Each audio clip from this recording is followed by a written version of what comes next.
3, 2, 1, let's go!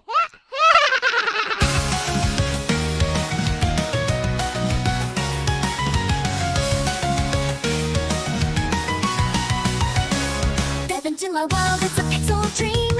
Retro vibes and magic on every screen. Telling tales with a wink and a smile. Stay with me and laugh for a while. High scores rise and hearts on fire.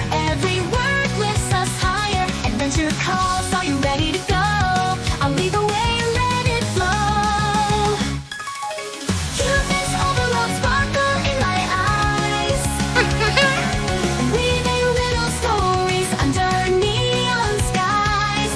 Level up the love, it's our time to shine. Elle-C, forever divine.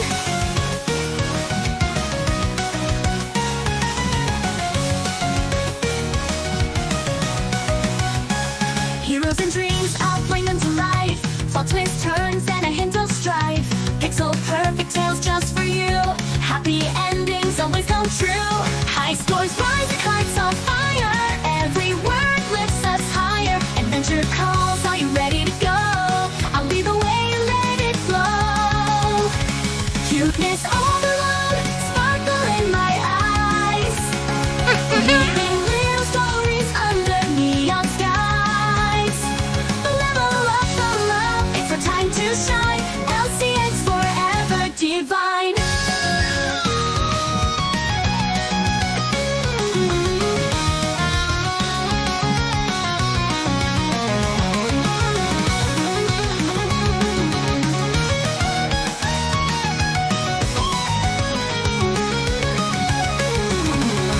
Heroes and dreams, I'll bring them to life. Plot twists, turns, and a hint of strife. Pixel perfect tales just for you. Happy endings always come true. Happy endings always come true. High scores rise and hearts on fire. Every word lifts us higher. Adventure calls, are you ready to go? I'll lead the way and let it flow. Cuteness overload, sparkle in my eyes. Weaving little stories under neon skies. Level up the love, it's our time to shine. Elle-C, forever divine. Ow! Forever divine. Oh, oh, forever divine.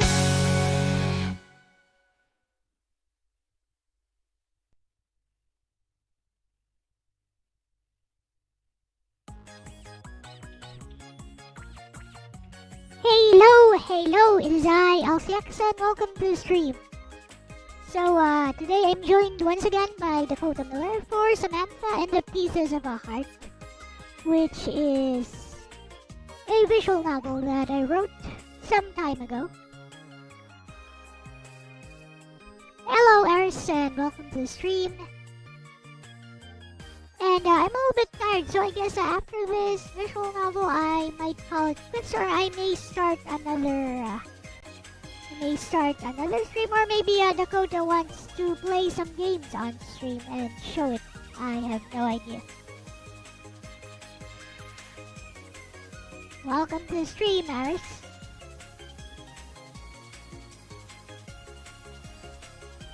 So, anyways, Dakota Miller is not here yet. So let's hide this first. Yeah.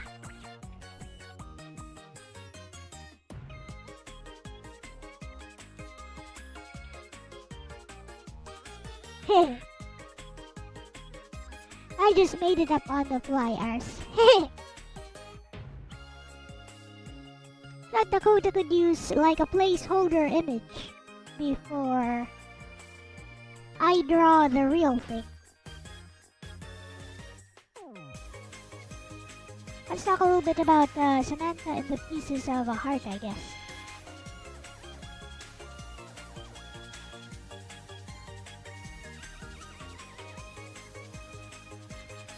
I wonder if Bestie has a copy of this.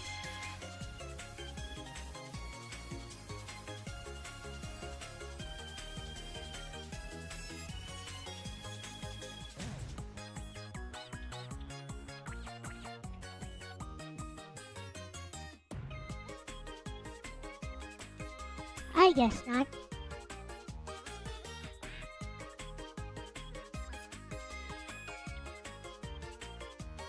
Orc raid! Arigato deyo, Orc.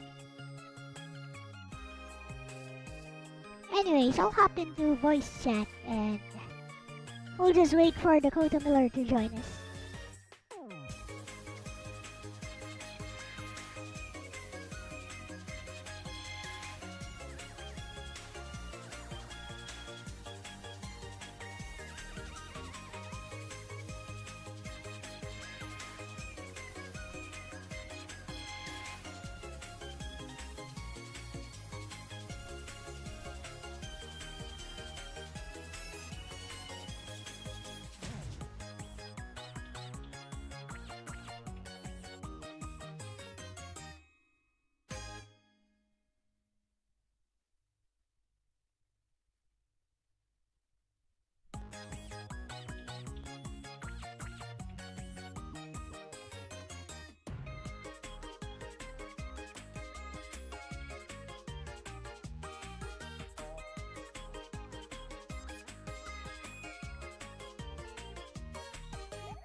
Hello, LCX. Hello. Hello. It's Orc, isn't just it? in. Hello. Do you want me to bring Nico? Right now? You want to I join can here? bring the heroic Nico with me. Want to join here? Okay. Okay, sure, okay. You had to go take a wicked yes. So yeah, I'll copy it and I'll send it to Nico. Today, There, it's sent to Nico. Today I'll just be reading. Yeah, pop on if he pops on. Today I'll just be reading my visual novel by Okay. I was gonna do, because I was gonna grab one other game. I can't believe I died at the end there. That was so bad. I was like, oh no, what the heck? Hello, Mr. Nico. Hello. Alright, so Orc is with us, and we are joined by. What's your name, sir? Nico? Correct, Nico? Nico. Okay. Hello, and welcome. Welcome to my stream. Thank you. So, for today, I'm just going to be reading my visual novel, Samantha and the Pieces of a Heart. But we're waiting for Dakota Miller, who will be the main guest here. Yeah, we'll bounce when you get that going. That way you can do your thing. Okay. Alright, so I guess, did you guys want to talk about anything? Well, we were just finishing talking about we were talking about Resident Evil when we finished here. But what happened with me was we were talking about the new James Bond trailer that just came out as well. Is that the one with a female 007? Prime Yeah. CR7 has entered the No, chat. no, Hello. it's a male 007. Sorry, Okay. my bad. Hello, Yeah. Prime CR7. Welcome. So this new Bond for the video game, you get to play Bond as Bond was his very first mission. Hello, British man. Oh, okay, it's an origin story. Yeah, it's an origin story. It's going to be the first official Bond origin story. So it's like 007 year one. Yes. Yep. That is the game plan. It looks really good. Although, I will admit, Dakota. Hey, I'm here. Dakota Miller is here. So, yep, we have two guests today together with us. Dakota, but I think they said that they'll be leaving as soon as we start the actual visual novel. Oh, yep. So, Nico and, of course, you know Orc already. And I brought with me from my podcast the war chief Semble there. We were playing Resident Evil and I epically failed and died. And I'm so bad that I died there. Since we have I have an idea. Since we have a new guest with us, would you like to tell the audience a little bit about yourself, Mr. Nico? At the moment, I am not doing YouTube videos anymore. I used to. I also used to do Twitch streams now I'm doing stuff with Unity, trying to learn how to do that again, and making a game. This will be like a little pet project of mine. I see, I see. So, any projects you have going right now? A idea for a game that's going to be an RPG that's going to work with modular systems, and planning on making it into a very, very expensive game. So it's going to have like, from what I've already like looked at to set it up, it's probably going to be 221 gigabytes. Oh, good grief. So, what's the implementation of this game? What assets? It's going to be a use? 3D, so it's going to be like a old fantasy game kind of setup with a generative AI. It's going to basically bring in stuff to make it bigger for the world. So it'll be roughly around, if I do this right, because it's going to be a pain in the neck. So it's going to be like samples basically I'm going to be working with for the actual ground and everything, all the buildings. Yeah, you might want to check out Nico. I'm going to suggest something to you. Check out there's a new it's not a new creation, like it's not what's the name of there? Unreal. It's a brand new creation system that exists. It actually is surprisingly good, but it's supposed to be like an all-in-one, ready-to-go type of thing. How do I spell? You get everything. How do I spell Nico, by the way? N-I-C-O.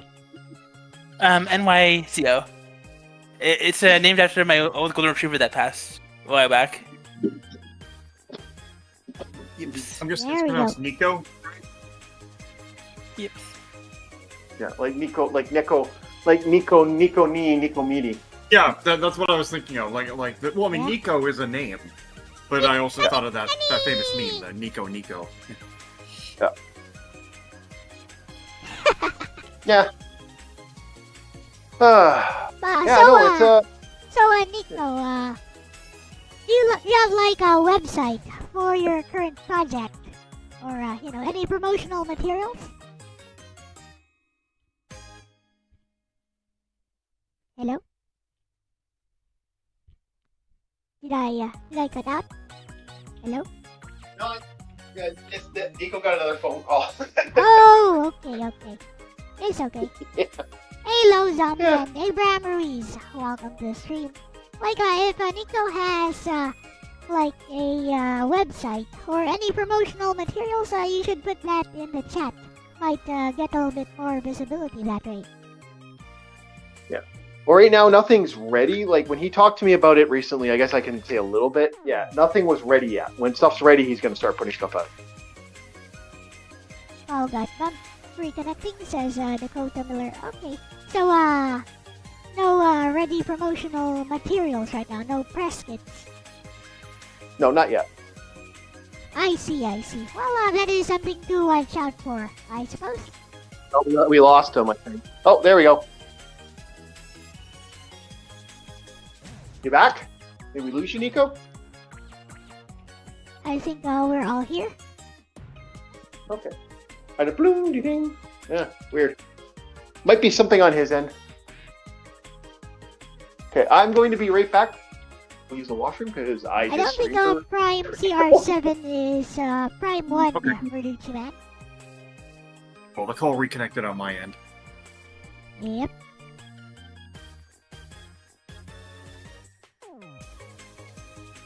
So chat, how do you guys like the new BGM I chose for today?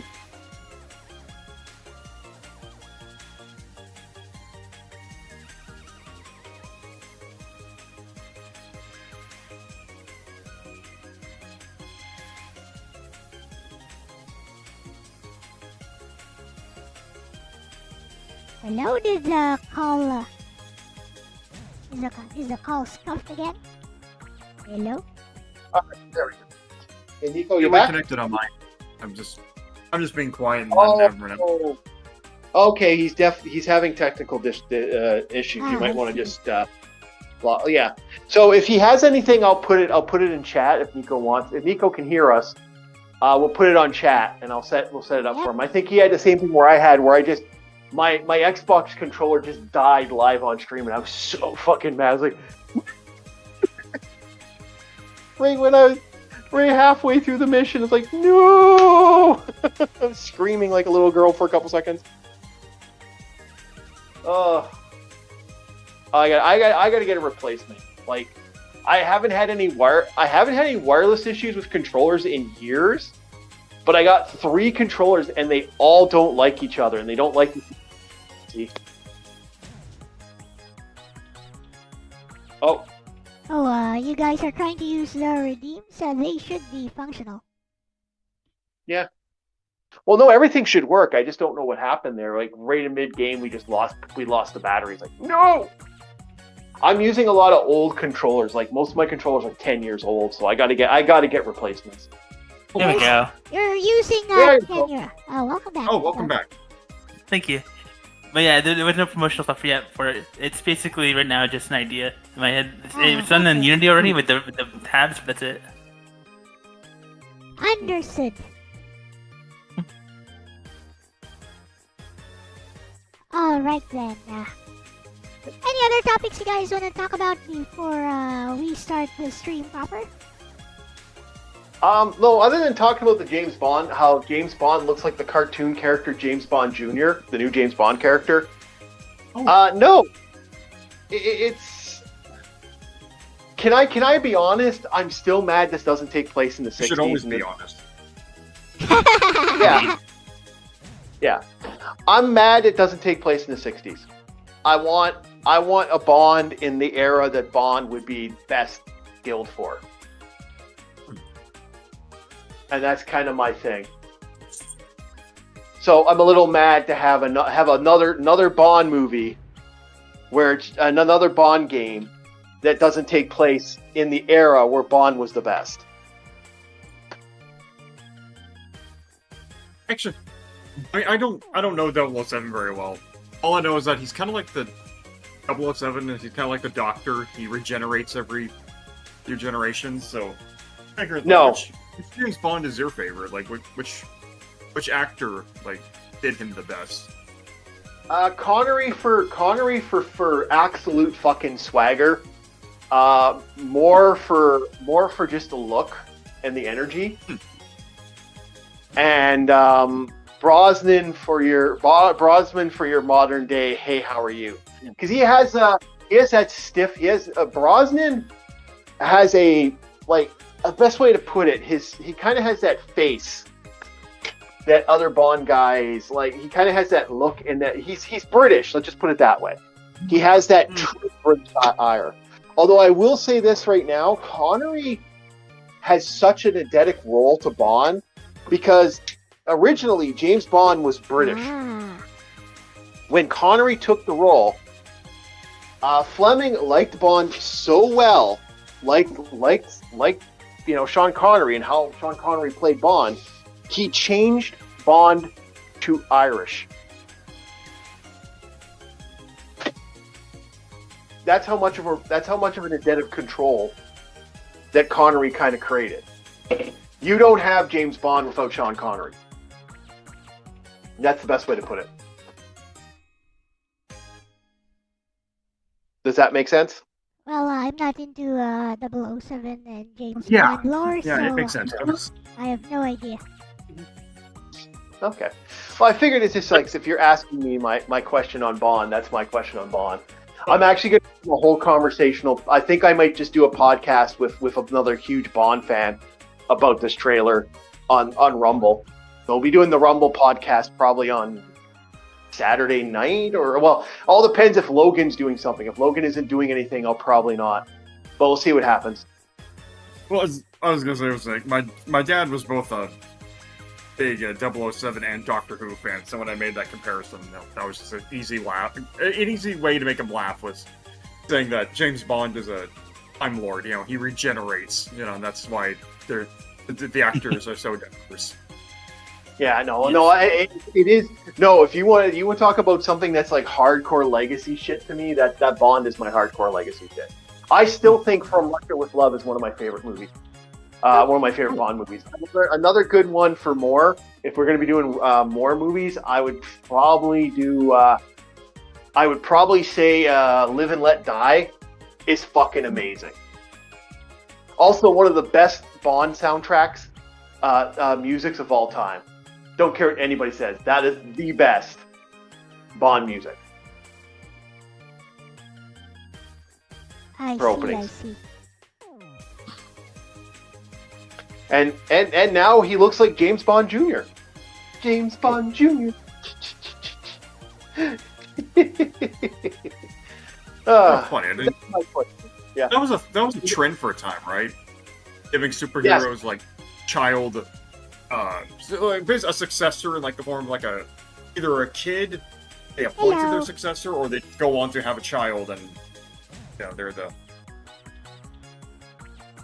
Yeah, the writer riding off into the sunset was something that existed a long time ago. Hello, Aeon Solability. Who knows? Maybe if Senran Kagura comes back, maybe they'll do that for Asuka. Maybe we'll play as Asuka's daughter or something if it ever comes back. Play as Lolly Asuka.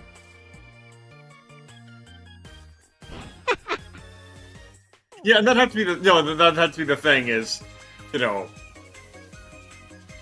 make her the opposite of Asuka. She's got to be, this little flat-chested lolly girl or something.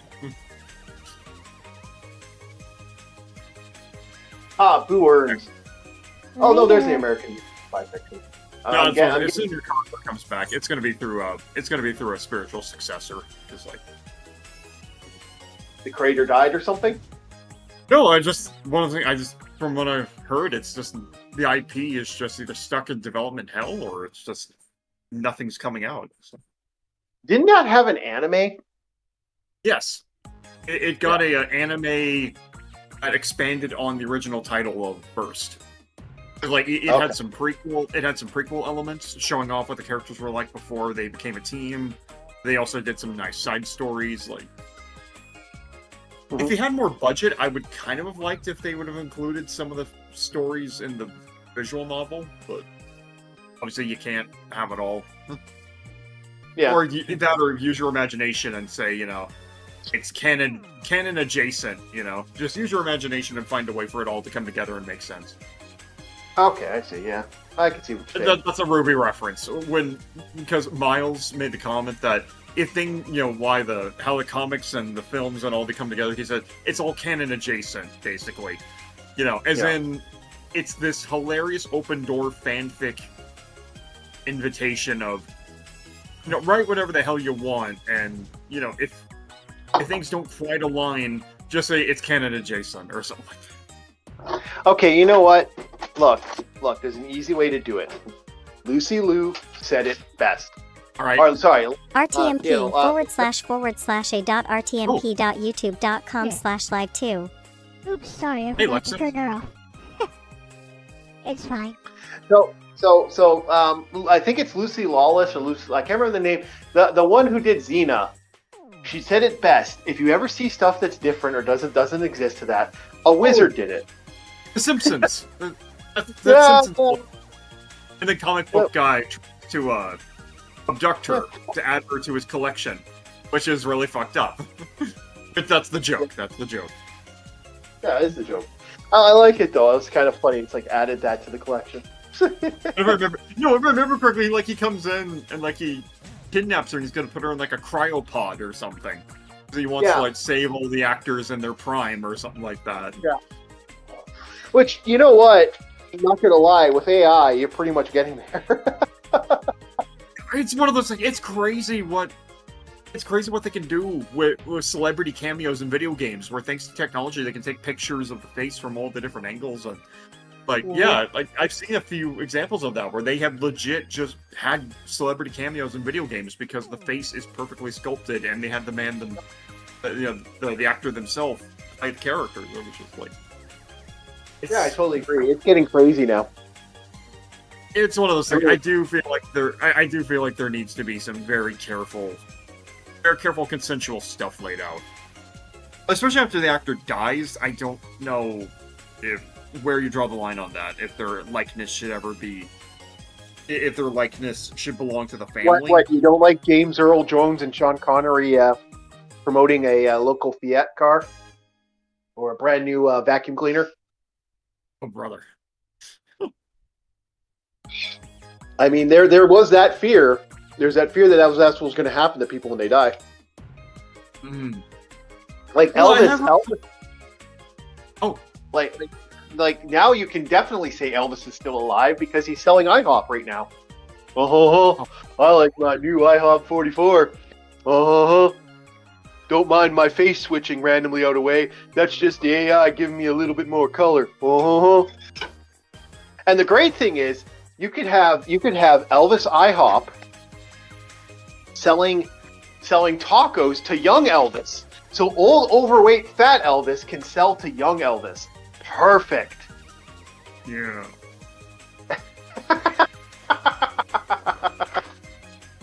Are you nervous yet, chat? what we're heading towards? Hey, don't worry. There was a time when Pepsi wanted to put their fucking logo on a giant solar still. So you could see a giant satellite image of Pepsi flying by during middays when the sun hit. That's horrible. Yep, if you look up in the night sky, just before dusk and dawn, you might see the logo of Pepsi floating above your head. That's horrible. That is a real thing, boys and girls. I am not joking. This was an implemented plan. I wish I was kidding. Didn't Cobra Commander once want to carve his face into the moon or something? That is supervillain level extreme. Where it's just like, Yep. I want the world to, always remember me or worship me or whatever. Like, They're bringing Coca-Cola to Mars. I know that. oh no. Yeah, didn't you know that? Coca-Cola, first thing to land on the Mars. First people to land on the Mars will have Coca-Cola products. We'll be able to drink a nice cold Coca while they're Coca-Cola on the moon. Oh boy. While you're on Mars, why don't you have a soda? That's a Space real soda. thing. Yeah, that's a real fucking thing. Wait a minute. Sorry, I'm trying to remember how Zero G would affect cola and stuff. It flattens Sure. it, actually. Yeah, wait, they would have to completely... They would have to reinvent a new cola for Zero G environments, wouldn't they? They'd have to, really figure that out. Yeah, no, they actually did. They've already done that. Space Cola okay. is real. Okay, I was about to say, I think they'd have to approach it with the logic of astronaut food. It'd have to be... Do you know Pizza Hut? I'm not joking. Oh, no. Pizza Hut sent food to our state to the international state. They delivered pizza to the International Space Station. Hey, no one out pizza's the hut, they say. Yep. I gotta admit, that's a hell of a way to promote your brand. We're gonna send our pizza to a space station. They did that. That is a real thing that Pizza Hut did. Hey, That's that's something to put on your resume, that's for sure. It really is insane that they did that. And again, poor Lexus is just giving you that look of, what are you guys talking about? Ask Lexus. I got a question for the AI. Ask Lexus what it thinks about the fact that Pizza Hut had sent the pizza to the International Space Station. I'm really interested what the AI's thoughts on humanity and its corporate greed. Eh. Honestly, I mean, again, this is going to be some in the far future when you have that kind of money and time to spare, But honestly, I would love it if Lexus could be upgraded to where she can move more. And it would be kind of great if, as we're talking, her eyes just gently dart between whoever's talking like a game of tennis. That would be kind of funny. And maybe our eyebrows would actually fluctuate, and she'd just be kind of make it look more like she's listening and quietly judging us the whole time. Oh, that's easy. I can do that. I just don't. Okay. Actually, I can just use a Viado Tube Mini to do that. Oh, okay. So, what's your thoughts on Elle? Pizza Hut being them spending lots and lots of money to send dehydrated Pizza Hut to the International Space Station. What's your thoughts on that? What is their primary objective there? Is it to bring a little bit more comfort to the people on the International Space Station, or is it I mean, it cannot be a business, right? Like, I mean, I guess, Oh, that's in terms pure of, promotion. yeah, promotion. I mean, they're not Yeah. there to make a profit from the people at the International Space Station. Well, I think it's all fair. Is there, I don't think there's anything wrong with that. I don't know. I still think that's creepy as fuck, personally. But that's just maybe I'm weird that way. Because, like, to me, you know how much money that cost to send that pizza to space. Mhm. Huh?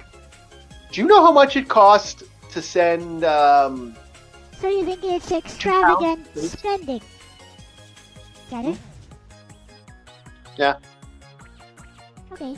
Like, fair the enough. government cost for that is insane. That's what drives me nuts about that. Like, you really think about that. And again, the Pepsi Solar Still, where you actually have drink Pepsi that would be flying by your head overnight. That is super villain shit. Like, to me, midday and subday, they were actually going to do that. That was the game plan. This was actually employable. That they actually estimated the money. It's going to be 42 billion, by the way, to apparently do this. And they're going to send it. They're going to send it up. It's going to have a big fucking still, and it's floated by. It would say "Drink Pepsi" in the midday, in the early morning to the late night, like right between day and night. So, here's a question regarding the Pizza Hut thing. Who will be shouldering said expenses? Yeah. I'm assuming.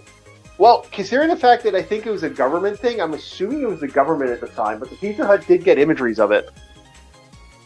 So why would the government do this? Hello, Cody Stanley. Welcome. Well, I mean, most likely 'cause it's money circled out, man. It's considered a charity thing. You can do a lot there. Hello, Kobe. I don't get it.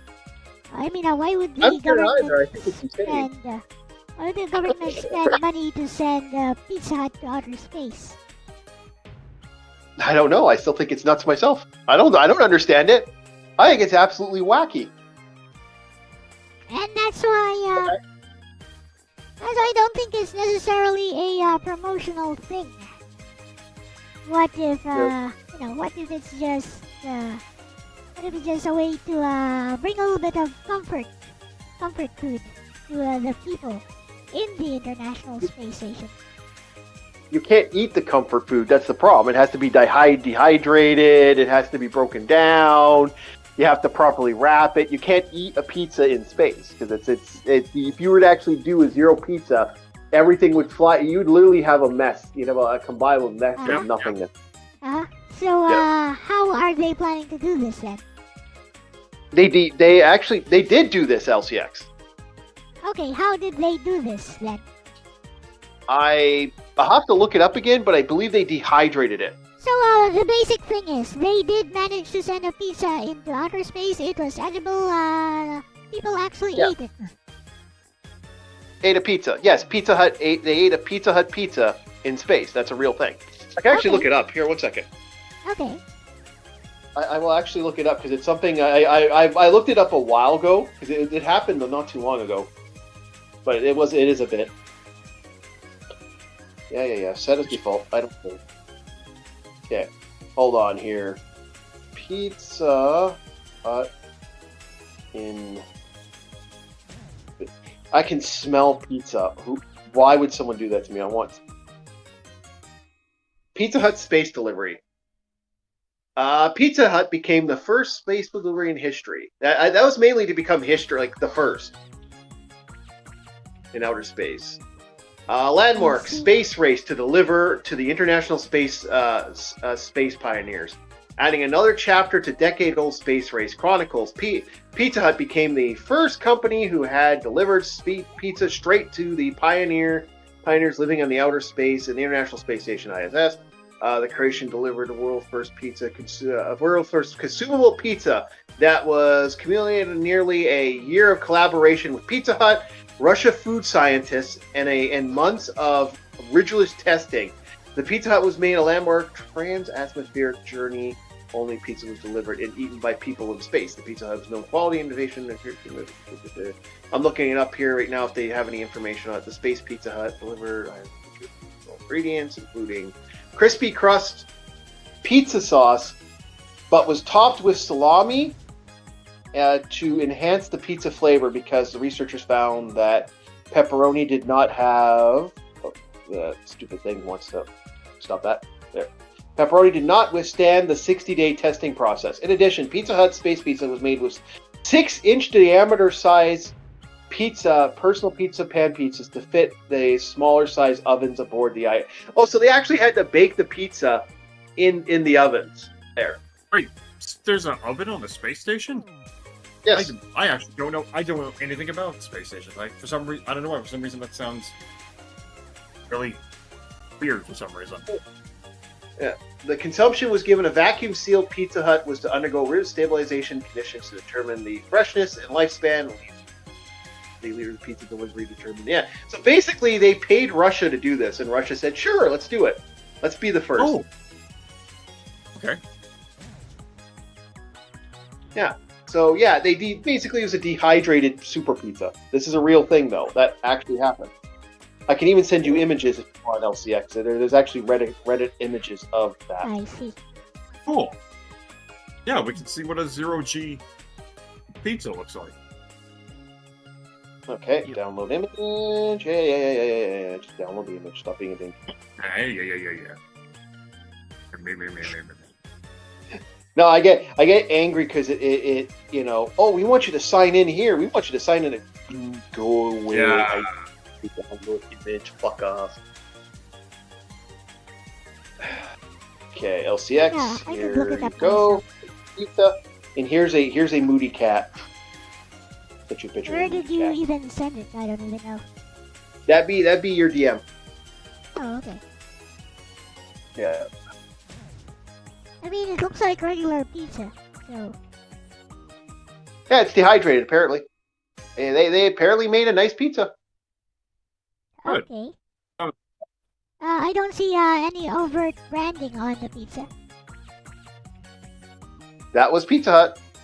Yeah, I don't see I any... just read it from the actual science. Yeah, I know. An actual. No, what I'm saying is I don't see any overt branding on it. Yeah. Sure, Well, that's working the up thing. pretty- Do you really need branding? Do you really need to have pizza branded on this? It's the first and only space station pizza ever sent out. No, what I'm saying is, if this is indeed advertising for Pizza Hut, you would think they would have overt branding all over it.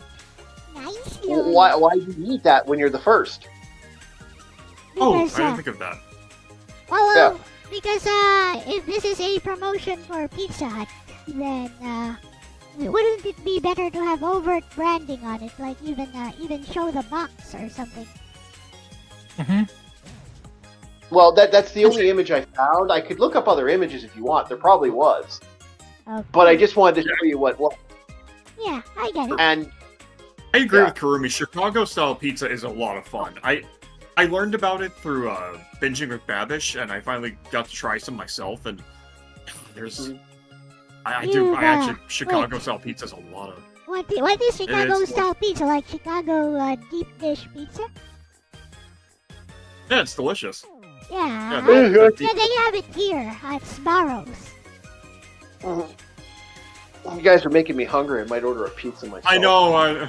Yeah, it's Over like here. it's talking Pizza. about food. It's like it's either gonna make you hungry Yeah. or it's gonna. It's thick. They have it here at Sbarro's. See, you got. I don't know. LCX. I don't know how you guys do some of your pizzas. But I heard you guys add some interesting ingredients that are only found in the Philippines. What are those interesting ingredients that the Philippines Indian has style that pizza? for pizzas? What do you mean? Like the only Well, like for example, unique, Japan. Oh, what? the only unique. What do you mean? Because like the only unique pizza we have are from local what do they call them, pizza places. Like like small businesses. And if you want something unique, how about marshmallows and chocolate on pizza? That's about it. Oh, dessert pizza. Yeah, dessert pizza. That's a thing. Yeah, that's a real thing now. Well, I got a pizza that I got one I actually remember. It was a friend of mine said in Japan they actually put squid on pizza. I know nothing about squid. Well, they I know put, nothing about... well, if you're talking about that, they also put crab here on pizza. Crab meat. Oh, you're really cutting out, Elle. Are you okay, Al? Cutting out? Am I? I guess for you guys. I don't think I'm cutting out on the stream, though. Strange. Must be the connection. Well, famous Canadian pizza. I like this. You take, they take roast beef, cut it up, put it on the pizza. They use a gravy sauce, then they throw fries and cheese on it. You have a poutine pizza. Oh yeah, I love my birthday poutine pizza. I don't do it much anymore. Whoa, are you there, LCX? You just completely. But actually, while Elle's recovering, there's a quick comment from Eris, or Eris. I've always I been here. What do you mean? According to a doctor. Yeah, I've heard, actually, Okay, we I can mean, I now. have to You look up just the your mic is completely spiked. We couldn't hear I'd like. have to, Yeah. I'd have to go. I'd have to Text run near it me by just fine. her for the specifics. But depending on why you can't eat certain pizzas anymore, actually my mother, she's takes health very seriously, and she actually managed to make a pizza for people that have to cut back on like carbs and gluten and stuff. So depending on what exactly you're allergic to or can't do pizza anymore for, I can potentially run it by her to get the exact ingredient reference, and you could potentially try making pizza the way my mom does it. You know, so you can still enjoy what you love. No. It needs to. I need to cut back on carbs in general as a whole. So it's like it's not a big deal. It's like I'll still have pizza on occasion. I just don't go and buy a freaking party pan size pizza anymore. I just have a small little pizza. No big deal. So Eris followed up with I can't have cake, and then it's a cute pic, and then it's a emoji of a lolly's ass. Oh well, look on the bright side. Yep. But yeah, thank you guys. I'm gonna actually finish lunch because I got my lunch and I actually made it while we were talking. Okay. So I'm gonna take off. All right, thank you so much. Hey Nico, you tag it out too, or are you gonna stick around? Yeah. I'm gonna head out. Okay. I'll see you later. All right. though. Have a good night, guys. Thank you so much for having Good us on. night. Bye bye. Hey, yeah, it's always cool to talk to people. Bye bye. And before we officially start the visual novel, I just want to quickly ask the thumbnail. I'm seeing a thumbnail for this video, and Aegon, is that did you quickly dabble that down for fun, or is that like a slight AI tweak? I can't tell very well. It's AI. Basically, it's AI interpretation of my drawing. I'm just kind of curious, just if you were just for fun, or... Yep. It's just for fun. Here it is. I don't know how to use AI, so I don't know how you're able to do that. Like how you're able to feed it information. Prompting. It's just prompting, and it is so weird seeing him done in a more proper anime art style, because like that's... Basically, all I did was prompt the AI, and then know what I'm gonna turn off. Yeah, I was about to say your mic is cutting in and out to begin with, so it's like if the chat's gonna be spamming your little words, it might be hard to catch everything. So anyways, as I was saying, all I did was use the drawing, the image that I made for you, and then I sent it to the AI image generator, sent it a few prompts like, turn this into digital anime style art. And here you go. Hello, Super Nerd. One of those things, I think, honestly, if you have it clean, I think you might want to post that. I think you might want to post that in chat just so I can have that for reference, because like that is crazy. Yeah, I'll send it to you directly. No, it's one of those things like, I don't know, if you can use those same prompts, you know what, for fun, like, because you already got Aegon, I kind of now curious what the other three would look like using that same technique. Sure thing. It's just for easy. reference. Sure, it's easy. Like, it's one of those things. It's like I mean, obviously, I should just be drawing them myself, but it's like I feel like I just kind of want to just build as much random reference of the characters as possible. It's like, no, this is what the characters look like commissioning from this person, or this is what they look like, this is what they look like run through AI, or this is what they look, this is what they look like if this person drew them. Yep, I know you can do that. Like, AI can now approximate, like, very popular artists. Like, they use Laura in order to approximate the art style of popular artists nowadays. Like Mayo Miku, for example, a very famous hentai Miku artist. You can actually have the AI copy his style entirely. So yeah, depending on how, I don't know how much time it takes or whatever, but yeah, that could be. It's easy. It doesn't take much time. Yeah. It does take credits though. It takes like 4 credits. I have like 100 a day, so it's fine. Okay.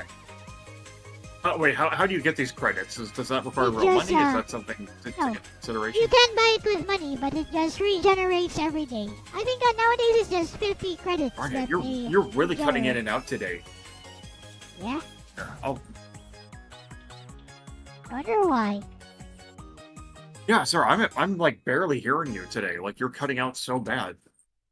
Is it the BGM? Could be the BGM? Hello? Yeah. Okay. I was asking, could it be the background music? Oh, I don't know. Yeah, it's kind of. Listening back to the streams, it's like I never realized it until I'm going back and listening to the stream how often I accidentally talk over you. Yeah. And it's like I think it's the distance. trouble.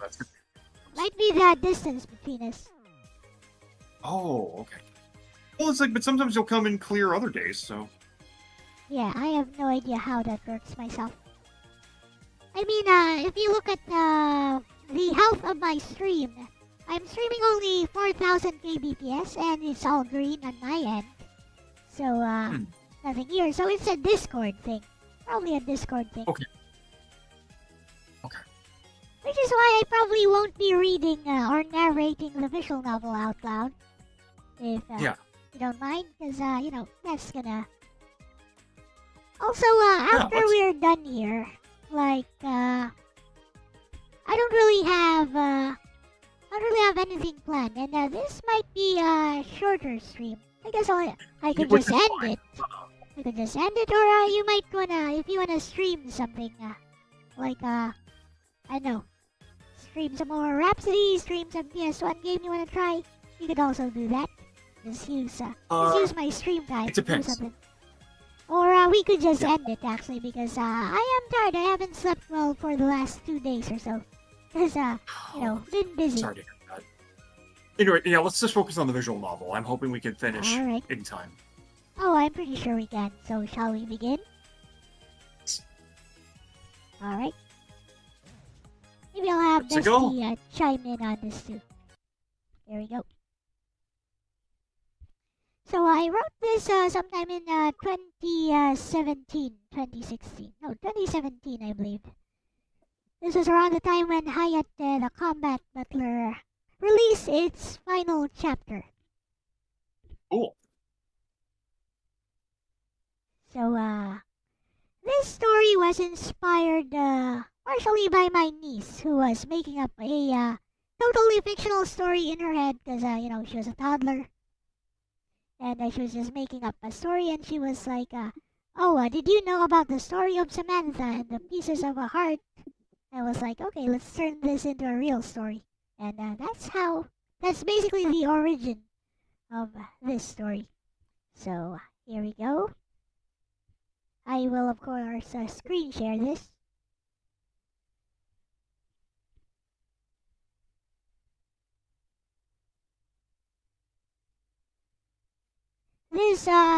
This visual novel uses free music from Incompetech or Mr. Okay, so it won't get struck or anything. Yep, Kevin McLeod is his name, I think. I didn't think. What do I click on? This, No, not yet. Screen share. I haven't screen shared yet. Wait. Yeah. Where is it? Not yet. Oh, that's. Do I click on you?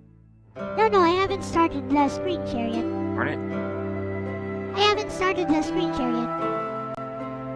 Oh, okay. We'll get to that soon as I adjust the music volume so that it's not so loud. Oh, okay. For a second there, I thought I was, No, not at all. fumbling around to find something. No, not at all. I'll tell you when I start the screen share. Okay. Wait, okay, so one more time. So this story was... The original story was, penned by your niece? It wasn't penned by my niece. She was just making up stuff, as, you know, Oh, okay. as how kids do when they're just talking. Yeah. Hey, that's cool, though. There we go. There we go. Right? Ready? We got it. Samantha and the Pieces of the Heart. Let's go. Story and art by Lord Barnett. Additional character art by him. It's okay. It's just credits. I'm just curious, like, who are all these people that helped make it? People from the visual novel creation community I was a part of. Nice. Oh, cool. Like, legit rain sounds recorded by someone. Yeah, it's a Creative Heartless Commons license, so it's just available for free. Samantha and the Heartless... Samantha, the Heartless Girl and the Doctor. Yep. You want to read it out loud? You know, I don't read aloud enough. Let's try this. Okay. You don't need Samantha to. was alone. I said Okay, you don't so- need to, but you can if you want I was like, try that. Just, you know, this will be a fun, different stream. Let's do it. Okay. Okay, from the top. Samantha was a lonely little girl. You see, the other children refused to play with her. When asked why, they would always reply with the same reason. It's because she's different from us. Hey, it's me. Hey, oh, I can be talking there. Hey, look, it's me. How different, you might ask? Well, you see, unlike other kids, little Samantha literally did not have a heart. That's impossible, right?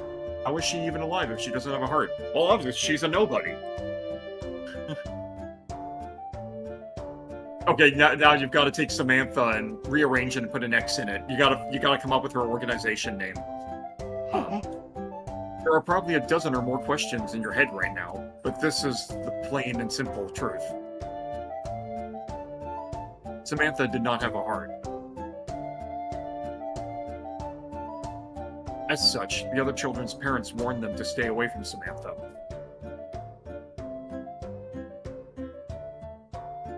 After all, what kind of parents would allow their child to play with a little girl without a heart? A heartless child? Why, that's totally irresponsible.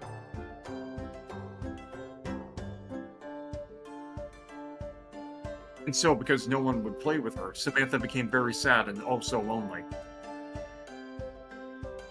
Much like a nobody. They don't have hearts, except for when they do.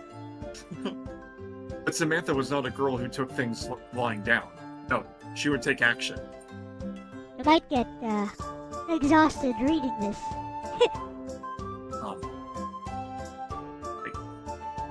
It's simple. I have decided, if I don't have a heart, then I will just look for one. But where do I start?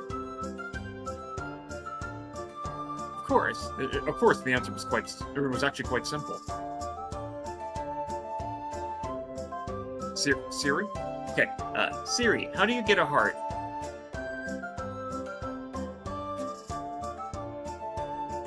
Isn't Siri a household AI?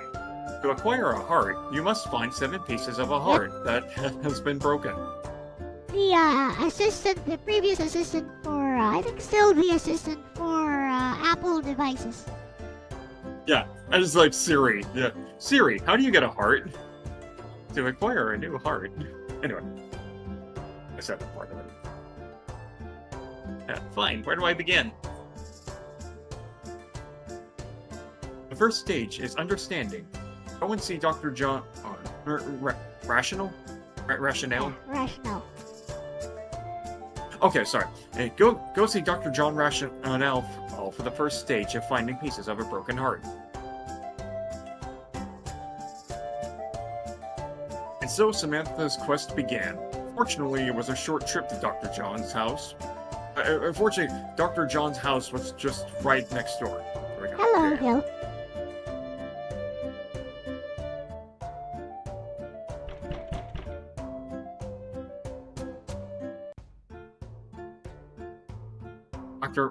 Dr. Rationale, may I come in? Oh, go on, come in. All like it matters. Although Samantha thought that his answer was strange, it's not like he told her to go away, so she let herself in. Yes, this is my visual novel, Hill. One of many. Dr. John's house was very gloomy. It was dark, with only one bedside lamp on. Dr. John himself was lying in bed, staring straight up at the ceiling, like a zombie. Hi, Dr. John, whatever is the matter? It's over. But wait. What if it's not over, right? She still needs me. No, she doesn't need me. Oh, for which is it? Which is it? Excuse me, doctor, but what are you talking about? I can't understand you. Huh? Oh, it's you, the heartless girl. Well, I suppose I might as well tell you. Not like it matters anymore. It's my only daughter. She finally left me for a man. Some flamboyant singer from the city. After 19 years of caring for her, this is the thanks I get. She just leaves me.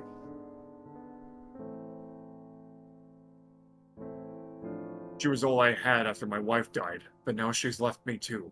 Or has she? No, that guy was no good. She'll come back. Or not. I don't know. Feel free to make comments on the story as we go along. It's fine.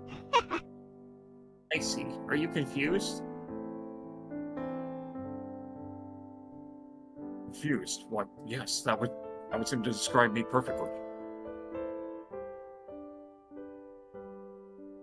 Tell me, Doctor, do you love your daughter? Well, I mean, he's clearly upset about it. Oh, yeah.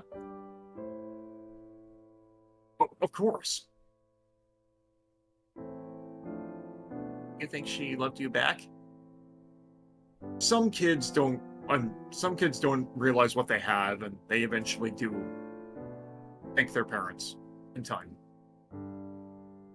I believe so.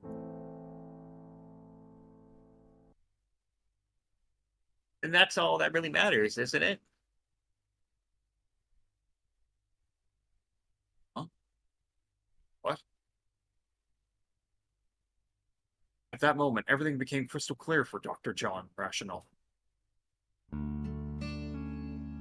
Yes, of course. You are correct. Thank you. It all makes sense to me now. What was your name again?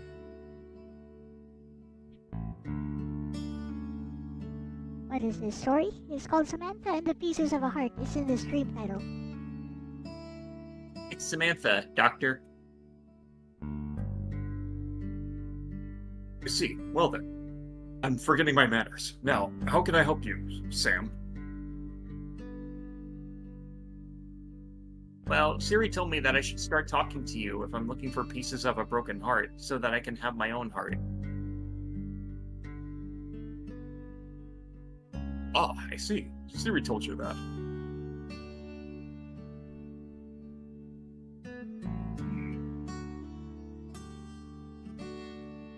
I'll be right back.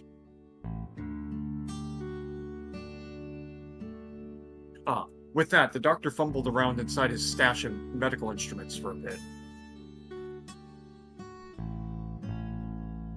A few moments later, he reappeared with an oddly shaped piece of wood that had been freshly painted red. I'm not sure if this is exactly what you're looking for, but I think this heart piece should be compatible with you.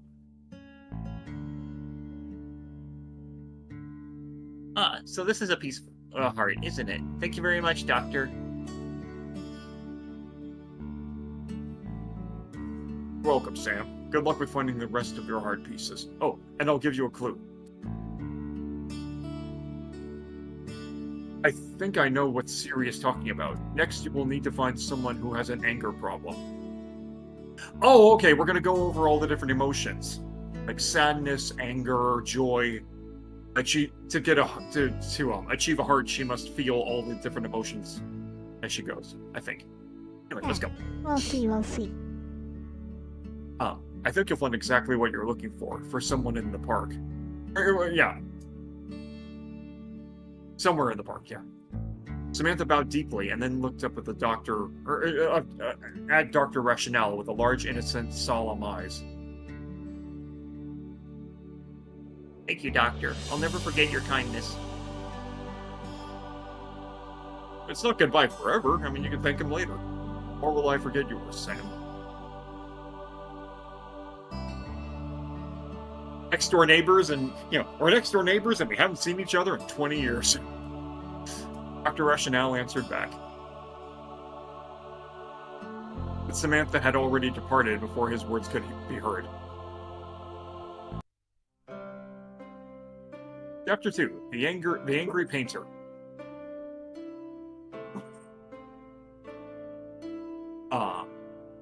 Happily clutching her one piece of a broken heart, which was basically a thin piece of wood painted red, by the way, Samantha strolled into the park.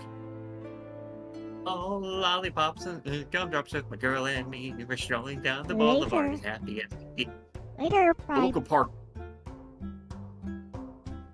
local park was a busy place and was filled with children playing all kinds of games.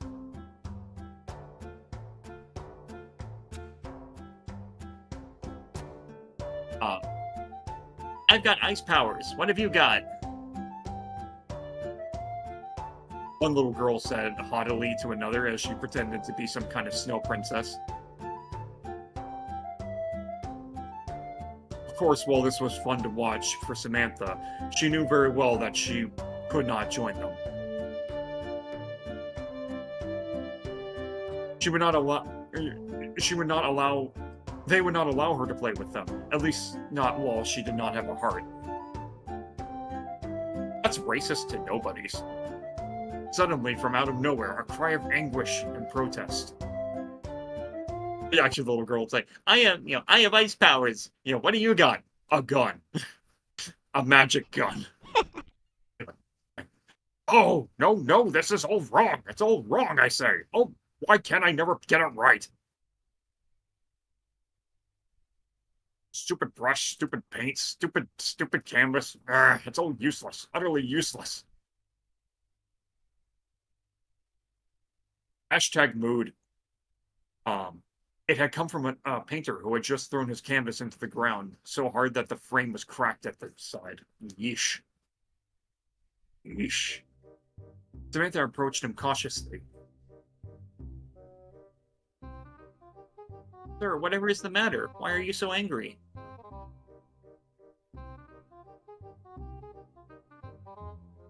Everything.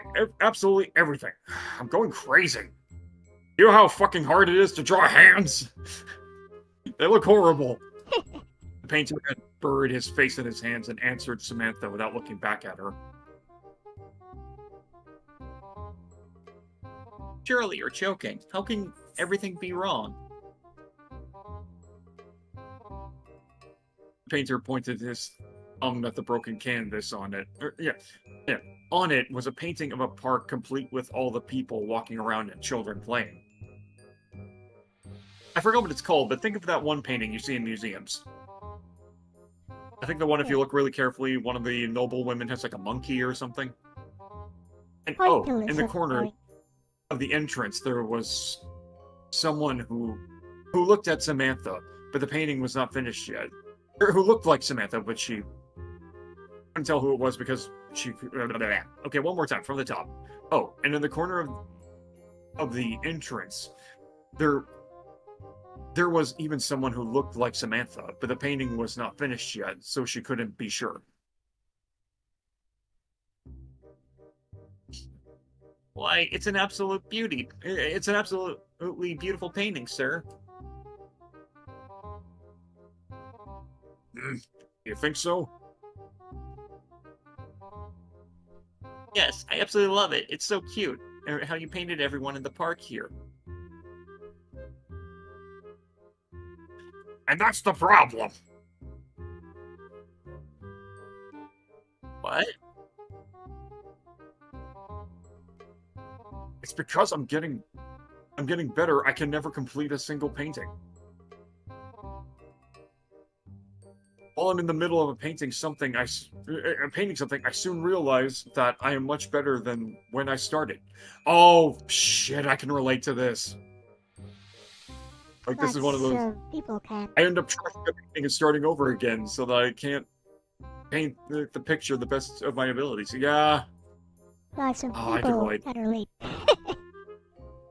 Yeah, I can relate to this. It also happened just now. I learned some new techniques while I was painting this picture of the park.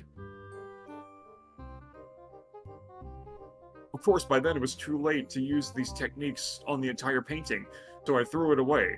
I need to start over again so I can make even better painting. Yep. But if you keep doing that, you'll never finish anything.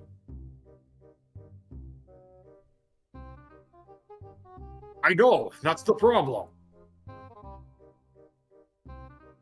The painter was clearly furious. He looked mad enough to bite Samantha's head off.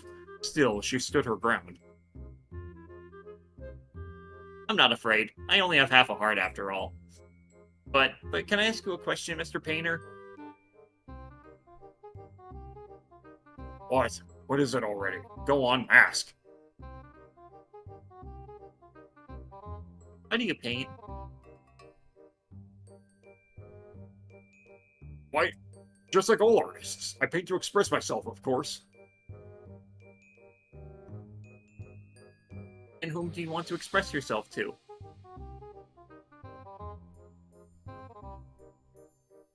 A useless question to people who would appreciate my work. Sorry. A useless question. People who appreciate my work, so of course. Just like, just like... I think your painting is beautiful, sir.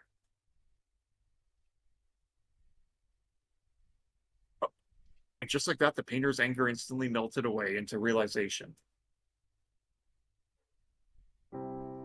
Thank you. I think I could finish a real painting for once. Thank you so much, little girl. You could call me Samantha. May I know your name, Mr. Painter? It's Vincent, by the way. It's Vincent. By the way, Samantha, since you really helped me out, is there anything I can do for you? Samantha thought for a moment, and then she turned to the broken canvas. She noticed that there was one piece of the backboard that had splintered away. She took her own piece and placed it next to the broken piece of board and saw that they actually fit together to form what began to look like a heart. Aww. Could I have this broken piece, Mr. Vincent? And would you please paint it red for me? Well, I have no use for it, so certainly. With a few strokes of his brush, Vincent painted the broken piece completely. you go, Samantha. Thank you, Mr. Vincent. By the way, Samantha, what should I paint next? This story has quite a few twists.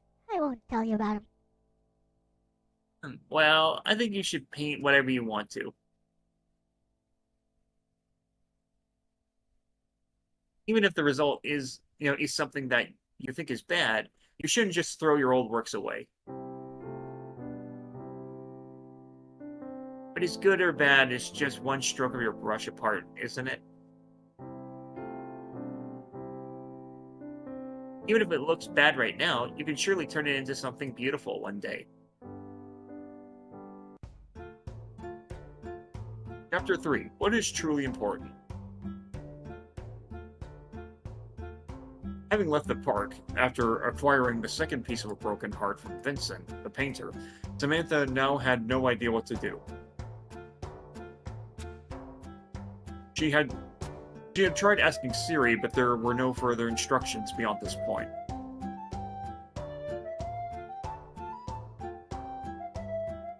I suppose I'll walk around for a bit, if only I had some kind of clue. Samantha simply let her legs carry her wherever they might take her. She walked along without a thought of reaching a particular destination, only following the path that was in front of her.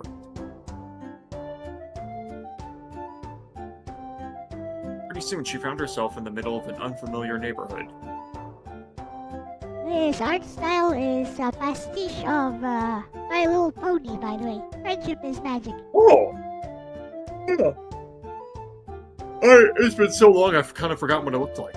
Even all the houses look quite different in design from the ones in her.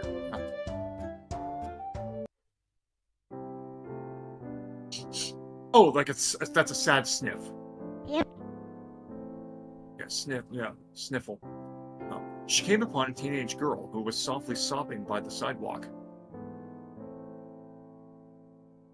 When Samantha saw this, she knew that she couldn't just leave this person by herself like this. She stepped up to the crying girl. Hello? Can I ask why you're crying so much? Look. The teenager showed Samantha the thing that had been she had been preciously cupping in her hands. It was a little bird's body. Oh, its eyes were closed and it was lying motionless. Oh my. It was dead. EED. It was our pet, mine and my sister, Alexia. She died because she refused to take care of it after she got tired of playing with it. Oh crap. She went out and bought a puppy and left this little one in its cage, and it starved to death. Yeesh. What? That's horrible. Why would she do that? Miss... Oh, my name's, Why is that hard to say? Melania. My name's Melania. What's your name, little girl? It's Samantha. But yeah, why would your sister, Alexia, why would she do that? It's because she grew tired of this pet, and so she got a new one.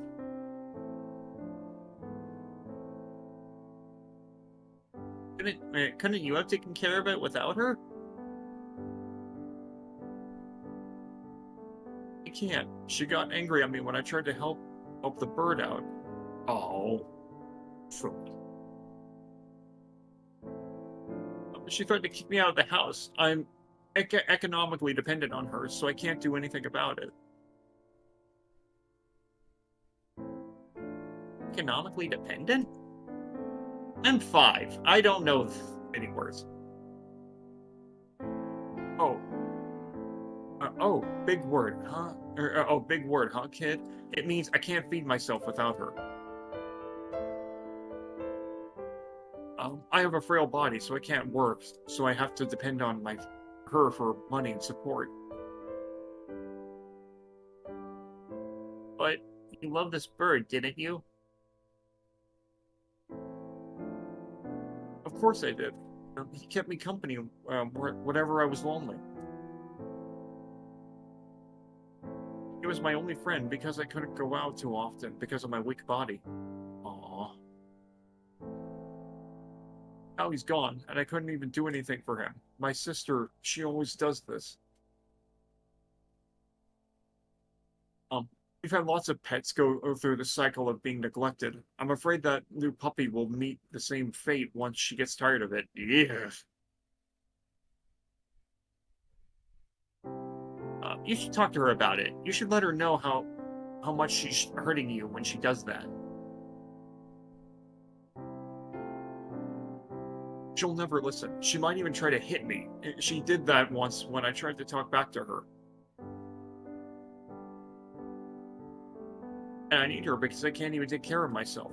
I'm a hypocrite. I want to take care of these animals when I can't even take care of myself.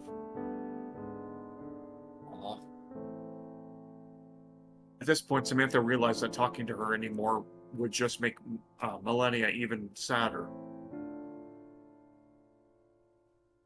Therefore, she went past the teenage girl and straight into the house behind.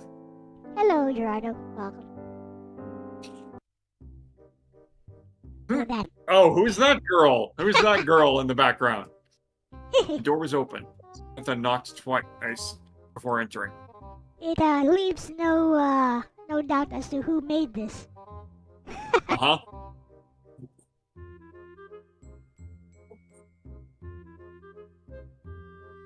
Miss Alexia, are you here?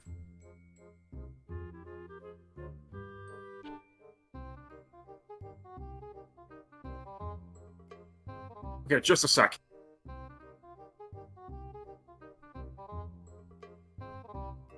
Iris 218. Are you prepared? Prepared? What does Iris have to prepare for? Is it you? Curse of what? Hey, those are some pretty fun-looking characters you got there, Gerardo. Anyway, back to the story. What's this? A child has invaded my premises? Sorry about that. I was just talking to your sister, Millennia, outside. Oh, really now? What kind of lies was she spreading about me? Do you like her? Alexia, I mean.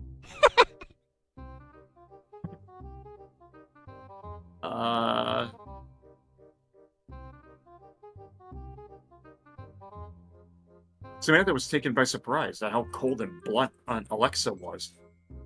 She was also a confident, imposing woman, unlike the timid Millennia.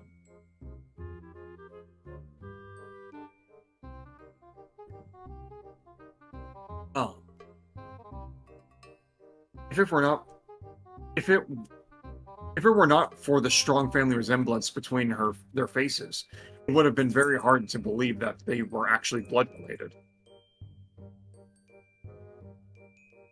Clearly, Alexia was the older sibling based on her domineering attitude and slightly more mature facial features. What is it, child? Didn't you have something to say? Tell me already, or I'll have to ask you to leave. You're wasting my time enough as it is. Samantha steeled her resolve and had actually decided to do something about the situation as soon as she heard the story from Millennia. Even if Alexia was a bit scary, she would not change her mind now.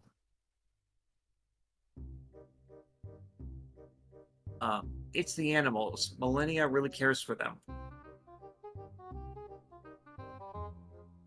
Oh, is she crying about that bird that died?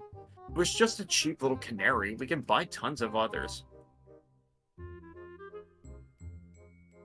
I couldn't Or why, I could buy her a whole flock of them if I wanted to, but only if I wanted to.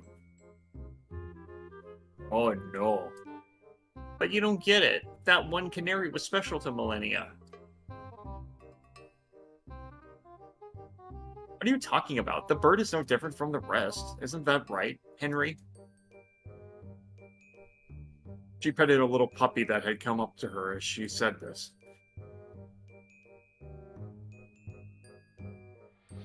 Oh, they're alive, so each one is different. Every living thing is special. No, child, you don't get it. To you, they are special. To me, they are nothing more than objects. Toy is bought to entertain me and my sister. Oh no. A toy is to be discarded when they are no longer of use to me. Do you like her? Jesus, she's mean. That's horrible! That's horrible. That is reality, child. And then what about your sister, Millennia? Is she just another toy to entertain you too? Someone to be thrown away when she no longer pleases you?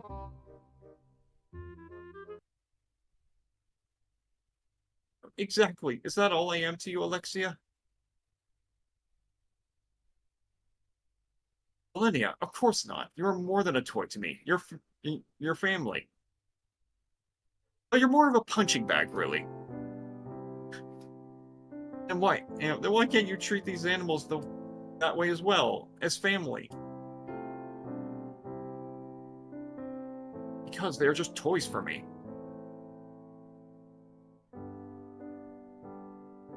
They're not just toys. They're my friends.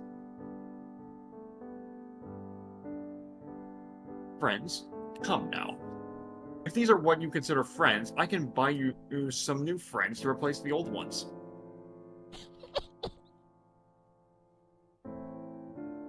Stop causing such trauma over nothing, sister. At this point, little Samantha had become quite frustrated with the endless back and forth argument between the two sisters.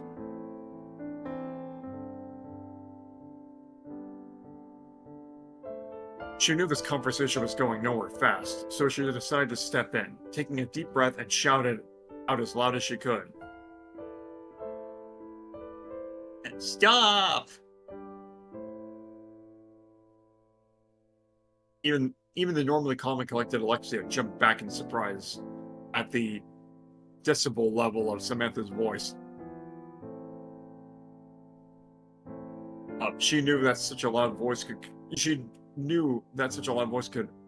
come from such a tiny body. Who knew? Sorry, who knew that such a loud voice could come from such a tiny body? I get it now. There is no way that you two are going to convince me to avenge each other. That was it.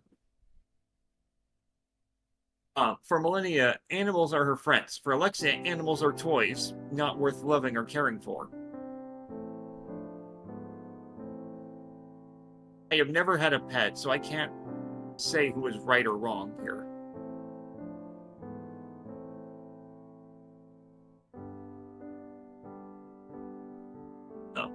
What I do know is that you two care for each other. Well, of course, child. It's just that Millennia here is causing such a ruckus over. Listen for a moment and let me finish. Samantha interrupted Alexia before she could finish, even though she knew it was wrong to do so to people, especially someone older than her. However, there are times when manners and scruples must give way to necessity.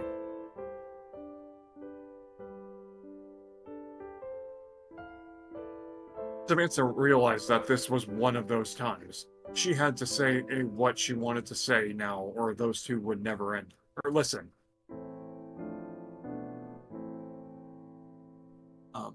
Why don't you make a what's that word? compromise? Yes, compromise. Millennia, take care of the needs of the pets, and Alexia, treat them as... sorry. Yes, a compromise. Millennia can take care of the needs of the pets, and Alexia can treat them as toys if she likes. But at least allow Millennia to tend to their needs. Even to the needs of the ones that Alexia no longer wants.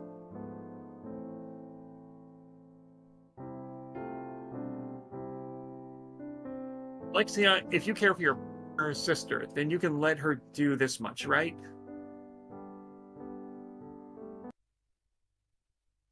Alexia covered her face with one hand and bowed her head low so that her bangs covered her eyes.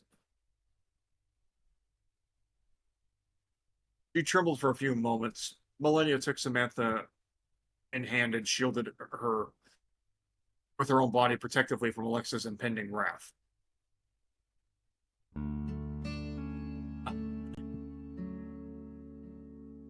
Okay, yeah. Menacing laugh. I'm not sure exactly what direction to do that. Anyway. No, that's a Josama laugh. Never mind. Yeah. Let's go. Anyway, so, menacing laugh.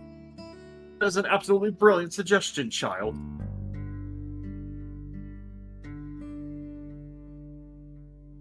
It's Samantha. Alexa stomped towards Millennia and grabbed Samantha by the shoulders, and then she hurled her into the air with a carefree abandon. Samantha rolled around limply in midair. She closed her eyes and braced herself for impact, but when Samantha opened them again, she found herself cradled in Alexa's arms.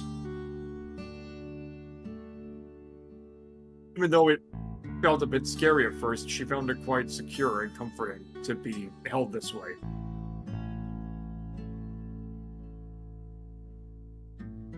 Oh, thanks for that. It really cleared my head now. Millennia? Yes, Alexia?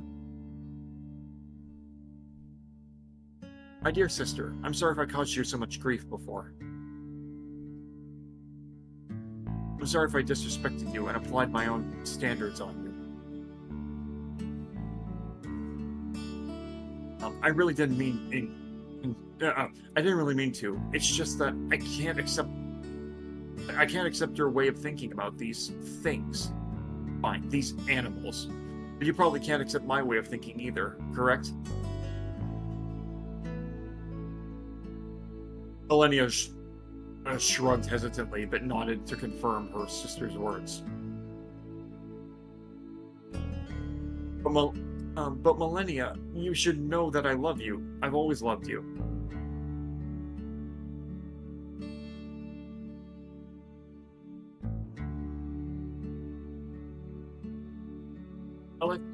Alexia, I love you too. You're my only sister. Of course I love you.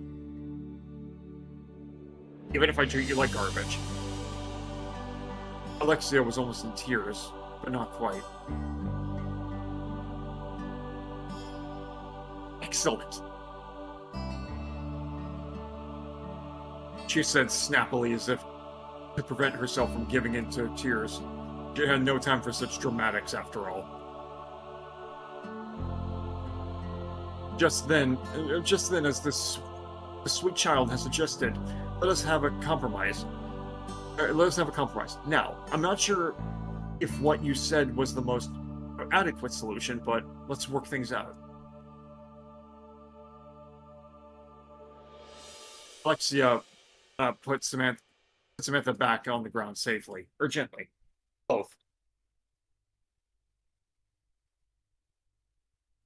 I was just getting used to it. Alexia smiled and then turned to Millennia. Let's talk this over, sister. We have a lot to talk about.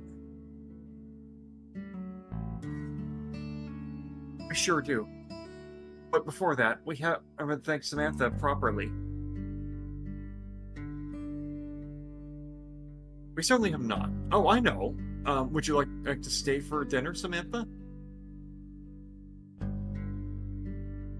Oh, thank you. I wouldn't want to disturb you two.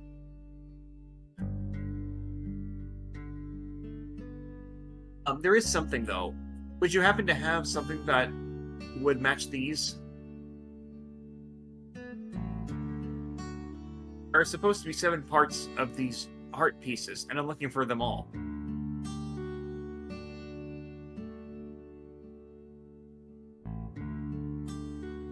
You see, I am a girl without a heart. That's why I'm on a quest to find the 7 pieces of heart so that I may have my own.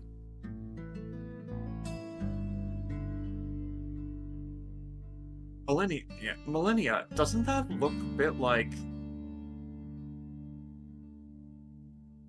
Oh yes, Alexia, it's the same shade as that wooden coaster that Father used to love. It's our special memento of him. Surely our little friend deserves to have it. Wouldn't you agree, Millennia? Undoubtedly, sister. Father's memories will remain with us forever, whether his coaster is with us or not. As for Samantha, she earned it. With that, Alexia disappeared into the kitchen, only to return a few moments later with their father's wooden coaster. A 3rd piece of heart.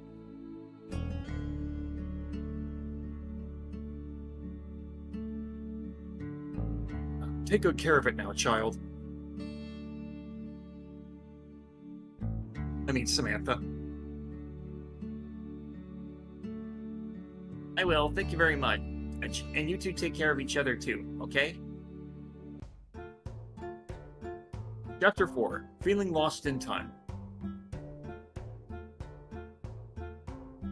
Since Siri was no longer used to Samantha, she decided to retrace her steps and return to Dr. John Rationale's house. Siri died of neglect 3 weeks later.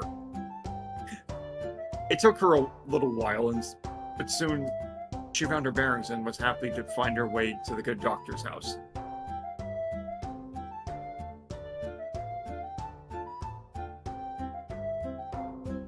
Ah, Samantha, good to see you again. I've been expecting you.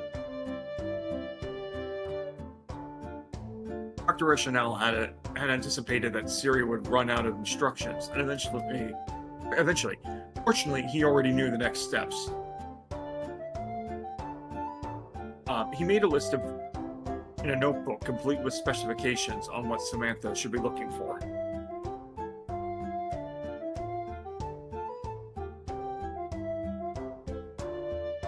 With that, Samantha thanked the doctor and went on her way once again in her solitary quest for heart pieces.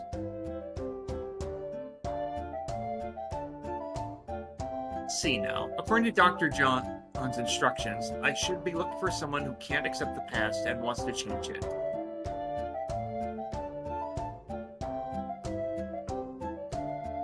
Samantha scratched her chin and raised an eyebrow after pondering it a bit. She decided on a course of action. Well, that old house on the edge of town is definitely a thing of the past. With that, her next destination had been decided. After walking for a while, Samantha arrived at the gateway to the place.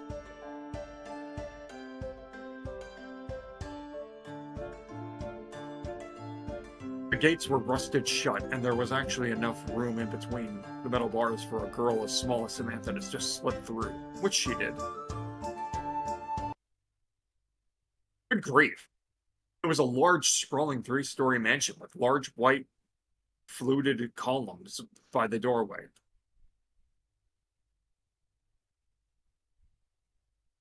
There was a long walkway leading to the house itself, with gardens on each side that might have been beautiful once. Now, they were just overgrown weeds and vines. Samantha felt an eerie chill as soon as she took one step inside the gate. It was supposed to be daytime, but all of a sudden the sky grew dark, and it was almost as if the entire estate was shrouded in darkness. Access to the mansion! A place lost in time, to eternal night. This was different, very different from anything that Samantha had encountered before. Nevertheless, clutching her 3 pieces of broken heart, which were now tied up neatly in a drawstring bag that Professor Rationale had given her tightly in her chest, or to her chest,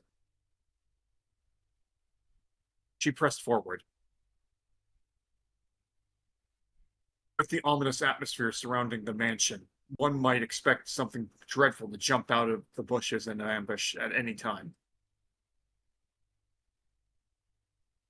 Nothing of that sort ever happened, and Samantha soon found herself in front of the mansion's doorway. The entrance was protected by a small, worn set of hardwood double doors. There was a bronze knocker in front, which surprisingly had not succumbed to rust.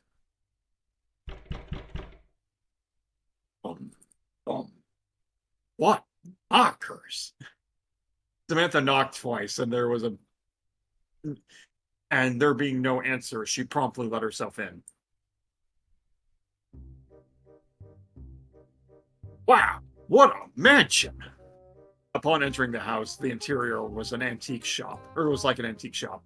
Those are fun. Stained glass windows allowed just enough light to filter through for one to see inside. There were vintage wooden dolls, music boxes, and antique furniture with intricate and hard-carved wooden designs. I ain't drawing that. I ain't drawing that shit! All of which had not been covered with anything to keep the dust off. It was almost as if the owner of the mansion was expected to return at any time.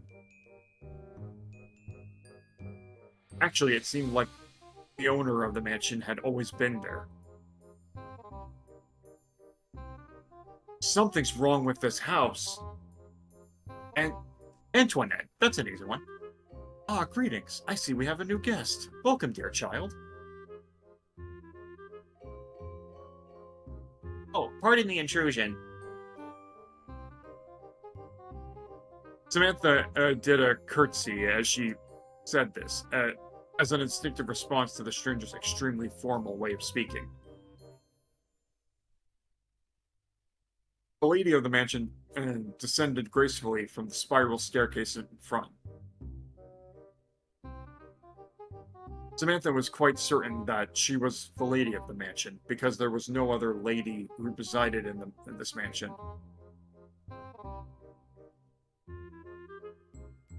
At least, not from what one could observe. Also, she introduced herself as such.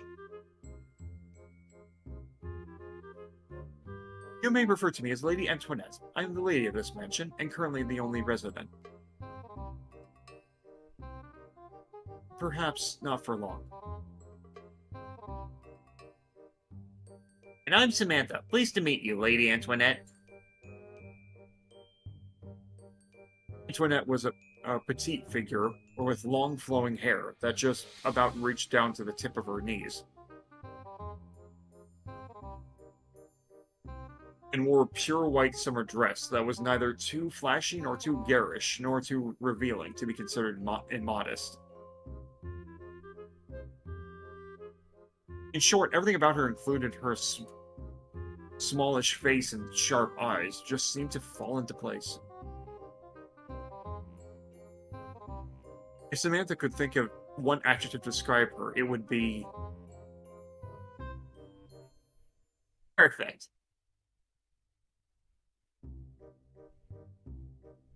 I am perfectly sorry for intruding like this. Oh, pish-tush. Pish-tush? Whatever. Don't be. You are hardly unwelcome here, my dear.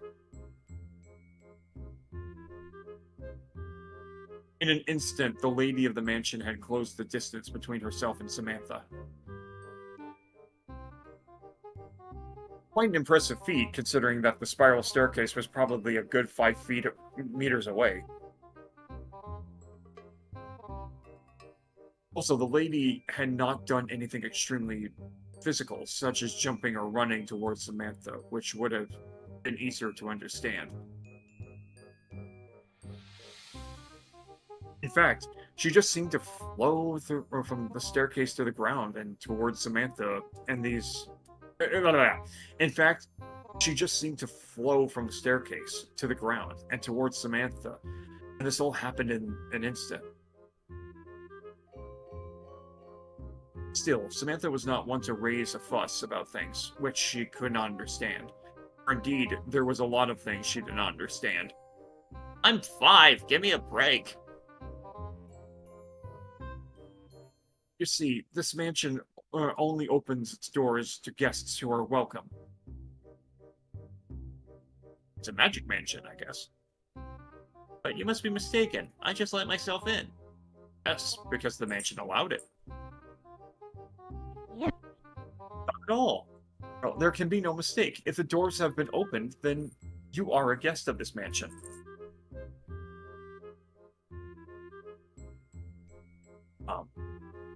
That is all. This mansion only opens its doors to the guests who are welcome. Even if I am repeating myself with this statement.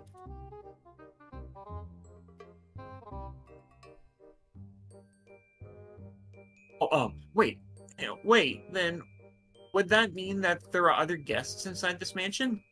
Yes, and they're all dead. Yes, there were. The house ate them. Past tense. Does that mean that there are no more guests right now?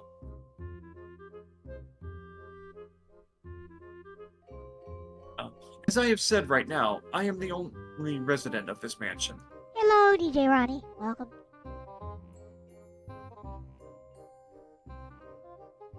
Although it was not always this way. You see, this mansion opens and closes its doors only to guests whom it deems worthy.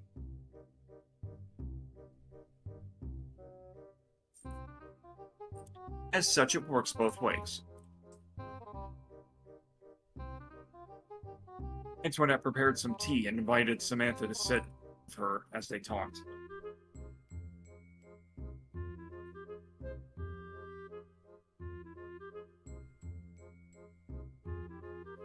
Whether that tea set and the tables and chairs which she had sat were always there or not was a complete mystery.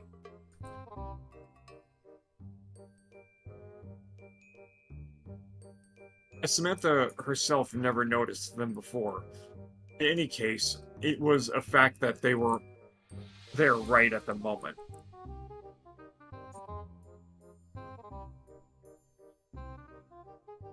Meanwhile, Samantha took a deep breath and took a step back and made some hasty steps towards the double doors from which she had entered the mansion. Hello, Tiago Travi. Welcome. She wanted to check something, grab the doorknob. She twisted it firmly and began to pull back with all her strength. And she had not expected it would not. As she expected it would not budge. Crap. Samantha weakly walked back to where Antoinette was. The lady had finished preparing tea for both of them.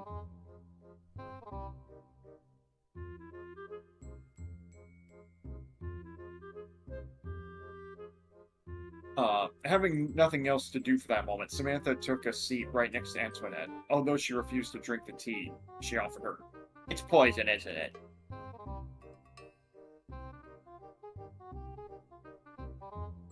Now then, the mansion only opens its doors to those who are worthy.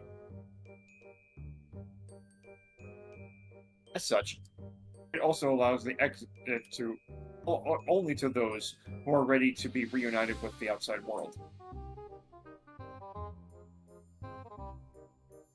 In other words, this mansion exists in a place outside of the effects of time itself.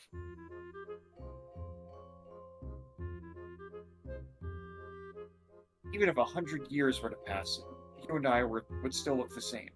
And so would the rest of the mansion, forever untainted by time. In other words, eternal life?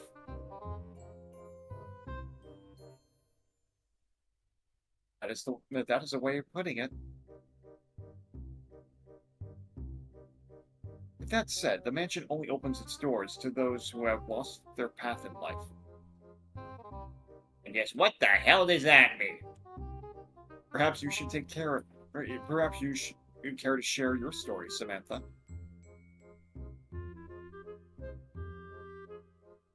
Let me get this straight. I haven't given up on getting out of this place just yet. But fine. For now, I can tell you my story.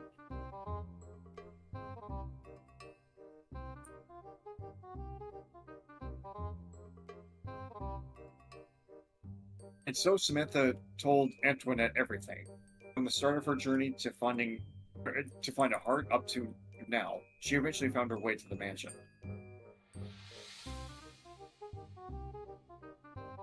And that's the story of my whole life, at least up to today. Antoinette clapped her hands flamboyantly. Coming from someone else, it was an action that would have reeked of sarcasm. Slow, sarcastic clap. Slow, sarcastic clap. But it seemed extremely natural from someone like Antoinette, to the point that one would think that she was born just to clap her hands.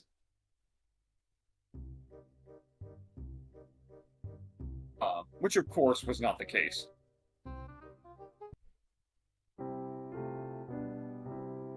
That was such an inspiring story, Samantha. Now, if you will hear me out, I will tell you my story. Samantha nodded. Do you have any guesses as to where this story is headed? Lost someone she loved, refuses to move on, and she's a ghost haunting this mansion. How about the entire story? I mean, of Samantha. You have any idea where it's going? Well, I'm assuming she's gonna eventually get her heart. Or, well, here's the thing. She's gonna eventually get her heart and become a real girl. Or it's what some people said about Majora's Mask, is that she was dead to begin with, and she's going through the different stages. We'll see. Not bad.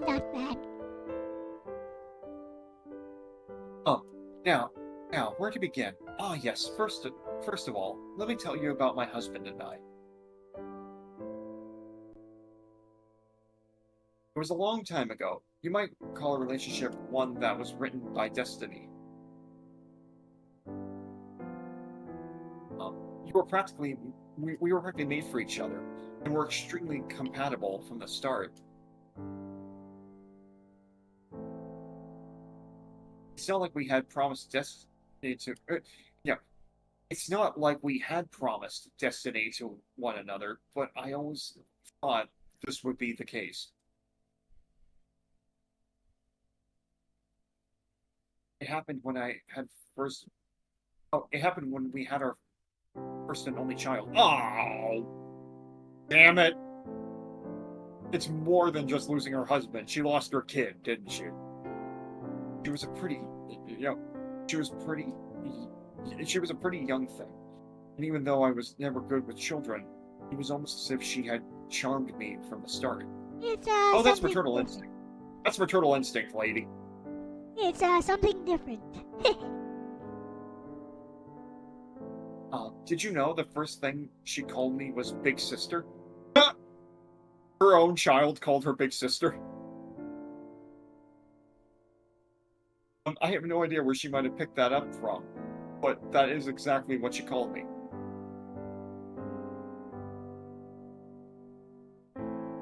My husband insisted that we correct her, but I paid no heed to him. Personally, I found it quite charming. Would you not say? My sister-daughter. It is definitely different. And as the child grew, the more distant between I and my husband grew. Aww. It was as if my world was reserved only for my daughter, and my husband was just an annoyance that I had to deal with every day. Oh, yeah.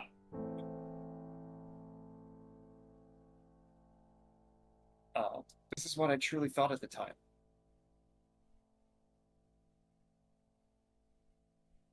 And of course, he realized this as well, because how could he not? He wasn't even trying to deny it or hide it. At some point, I stopped thinking about him as my husband altogether. I thought of him as something less than human. Cockroach. Yes, an annoying cockroach who just happened to live inside the same house as my daughter. Wow. Golly gee williker, lady. Something to be crushed beneath my feet. Did you find that image disturbing? Nevertheless, it is the truth. Oh, wow. You have issues, lady. My husband became fed up with my coldness towards him. Yay! I can't blame him. One day, he confronted me about it just as I had tucked my daughter into bed. I did not feel like holding back, so I told him honestly how I felt. Absolutely everything. But what I did not expect was that my daughter was not yet fully asleep. Would hear me calling my father a cockroach, or her father a cockroach. And without warning, I felt it, a sting in her tiny hand against my cheek. She had slapped me.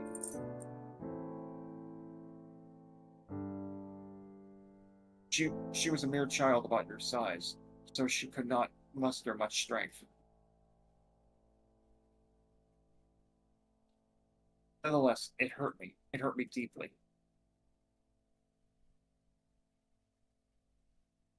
Much deeper than if someone had stabbed me from behind and twisted the knife over and over to prolong my agony. Emotional damage. It hurt me so much. It hurt me so much that I tore out a house. It hurt me so much that I tore out of the house screaming in agony. On that night, I must have looked like a lunatic. Lady, you do have some problems. You should have had marriage counseling. Oh, perhaps I had lost my mind long ago. Is it really such a sin for me to love her so much? Over your significant other? Yeah, you gotta love them both. But that was when I first came upon this mansion, when its doorways first opened for me. Oh, okay, this isn't your house. And I have been the lady of this house ever since. Oh, shit. Oh, no. I've watched countless lives come and go since then.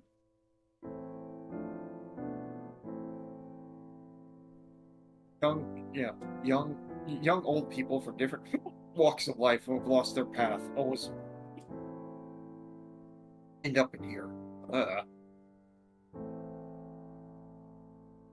And of course, when they are ready to leave, the mansion always opens its doors.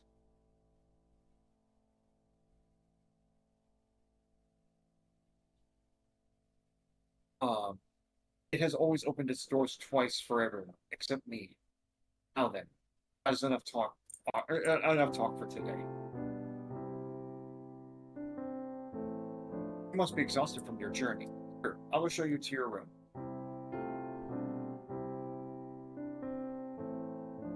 Sure thing, Lady Antoinette, but one more thing before we go.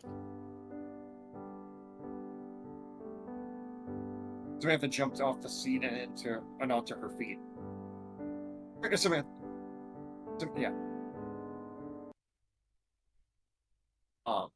Don't you think you've done enough here? You love your husband and your daughter as well. Don't you? You should just go back and apologize. Is what I think. Yeah, except she's been stuck in this house and it's this little time capsule for hundreds of years, and her husband and daughter are probably long dead. Antoinette was taken aback by Samantha's words.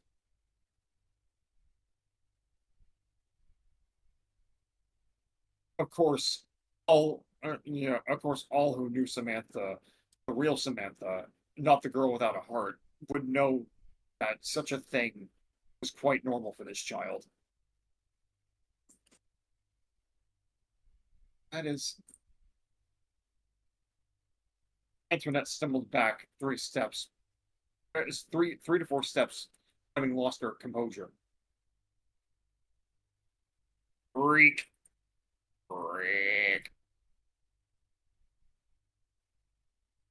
Oh, the door's open? Like a camera flash with light entered the mansion as the double doors stubbornly creaked open.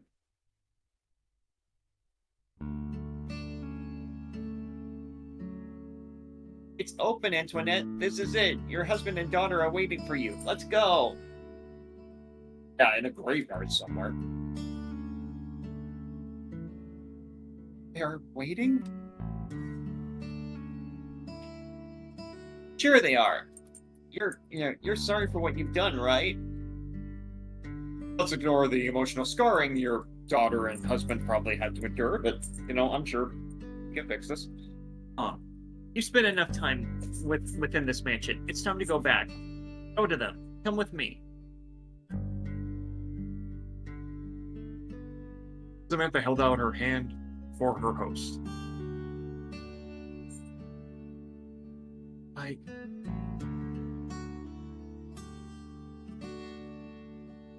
Antoinette slowly but surely took Samantha's hand in hers, and that her hand in hers, a hand that was slightly smaller than her own.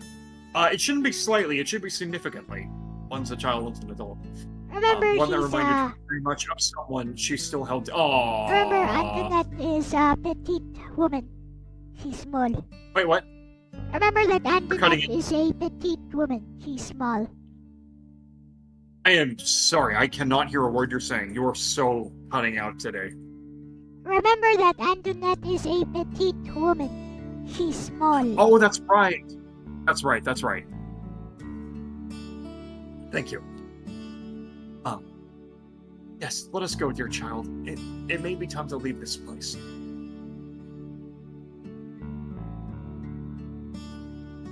Yes. But before that...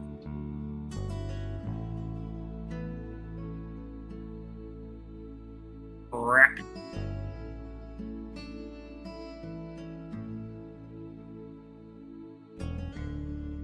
Just a sec.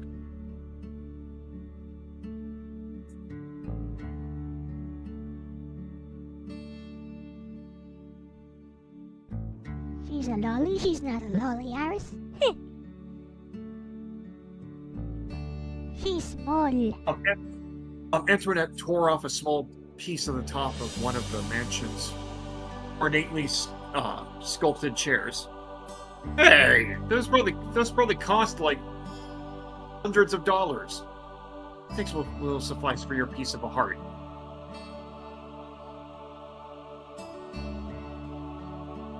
Yes, Antoinette breaks off a piece of chair to reward Samantha, and the house is just like, and the house just roared, "What the fuck?" Samantha stared intently at the piece of wood that Antoinette had given her. That's it. You're both getting evicted. Either they would get drugged down to the basement. I don't know which would be. No, actually, no. It's like, that's it. Heartless girl, you get out. You're going down to the dungeon forever. Until you pay off that chair. Well. And she closed her eyes and clutched it close to her chest before placing it into the drawstring bag. Let's see. Oh. That makes 4 pieces. I've still got some ways to go, but I'm getting there. Suddenly, she felt a light shove from her behind before she knew it. Samantha was outside the mansion again. However, Antoinette was no longer with. Oh, yeah. She's not ready to leave yet, is she? Hey, hey! Let me in! Let me in! Samantha banged on the doors. You're supposed to move on, You're supposed to move on, you neglectful bitch! Your husband and daughter need you! Why? I don't get it!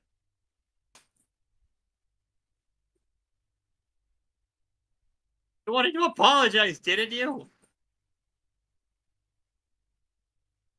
Why couldn't you come with me? Who knows when the mansion's doors will open again?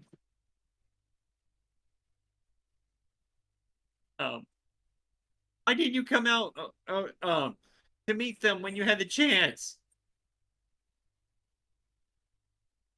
Because Antoinette's weak voice could be heard from the other side. No, perhaps this had always been her true voice, embellished by any pretense.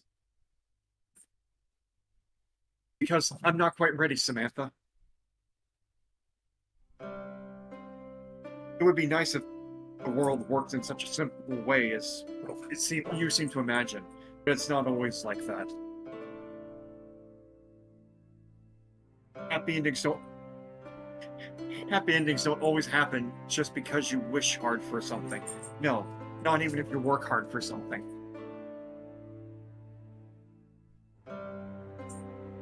But you had the happy ending that you wished for right in front of you. No, why couldn't you just accept it?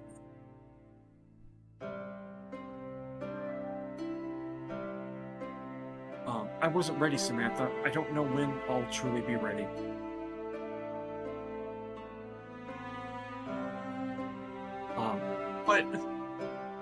But when that time comes, I'll surely come to meet them again. And of course, we'll see each other. Yeah, we'll see each. And her voice trailed off. Whatever forces that separated the mansion from the rest of the world froze in time had taken full effect, and Samantha was alone once again. Later, Aris. Fine then. If that's how you want it, then it's fine, Antoinette. And thus Samantha gained the fourth piece of heart. Well, I've done all I can.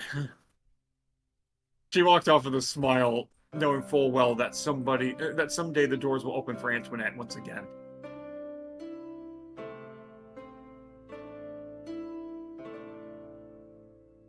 Even if she would not be there to witness it.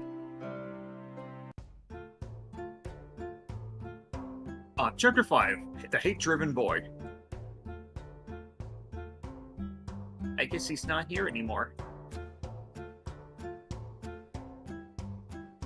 Samantha had meant to stop by Dr. John Rationale's house just before she continued on her quest.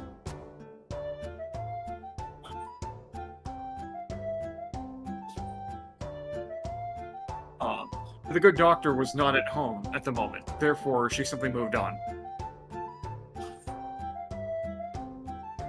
Her next destination was a riverbank where an oddly unique boy was hanging out. This is only 7 chapters long, by the way. The place was only a short distance away from Dr. Rationale's house, and after 10 to 15 minutes of walking, Samantha arrived.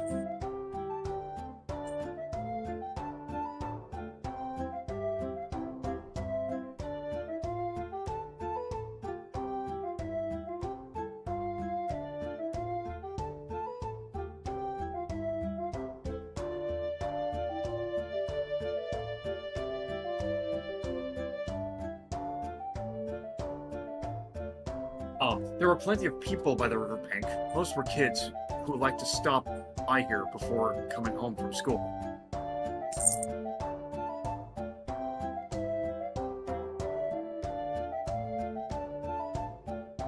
In the distance, Samantha caught sight of a boy who looked exactly like Dr. Rationale. Exactly as Dr. Rationale had described. Is this the flamboyant singer? He was sitting by the shore and throwing stones by himself into the river. No, it's not. Oh, okay.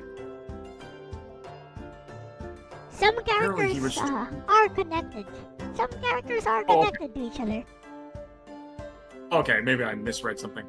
Apparently he was trying to make them bounce, but it didn't seem to be very good at it. Everybody didn't seem very good at it. Every once in a while, he'd get a stone to bounce twice or 3 times, but most of them sank immediately. I need to use a flat stone!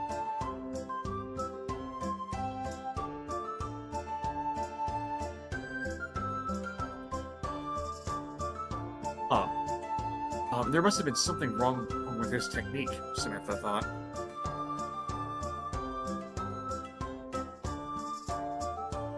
She moved closer, but didn't approach him yet.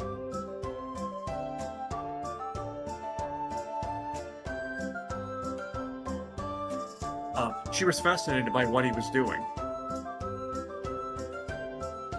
This is because he threw each stone the exact same way every single time, expecting to get a different result.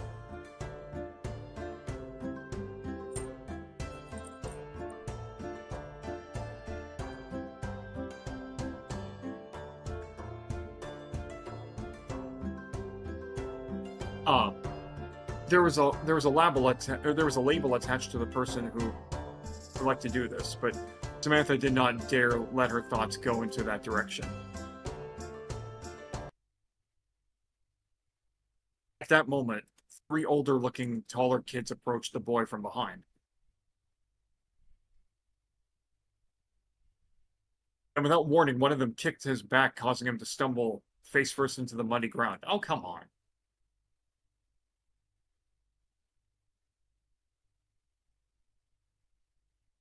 Serves you right to splash water into my expensive uniform, you little brat. Samantha was astonished at this sight. She immediately thought about rushing in, but what happened next made her stop cold in her tracks.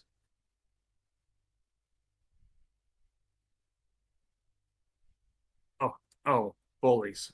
Typical.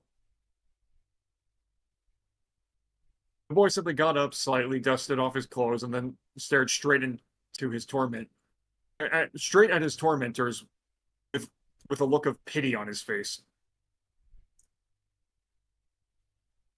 It was almost as if he was looking at a bunch of insects who were not even worth crushing beneath his feet. The biggest and tallest bully of the group grabbed the boy by his shirt and then drew back and began to punch him over and over in the face. Yeesh. The boy made no move to shield his face. Samantha grimaced and covered her eyes at this brutal sight. However, the boy did not so much as wince or even make a pained sound as he was relentlessly beaten up. Hey, hey, what's wrong with this kid? Is he okay? In the head, I mean. Yeah, he's not making a sound. What's wrong with him?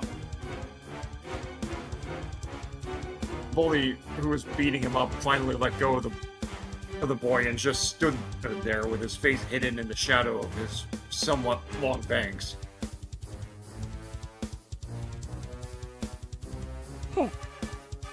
That's funny, Ronnie.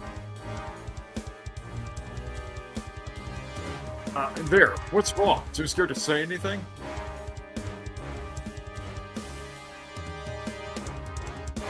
Next time, be careful where you throw those things. Got it?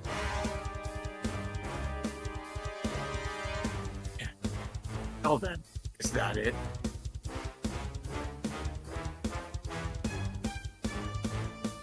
Hello, Power. Can you ask a question? Why would you want to ask a question? The boy raised his head at the bully in front of him, and he flashed a menacing grin.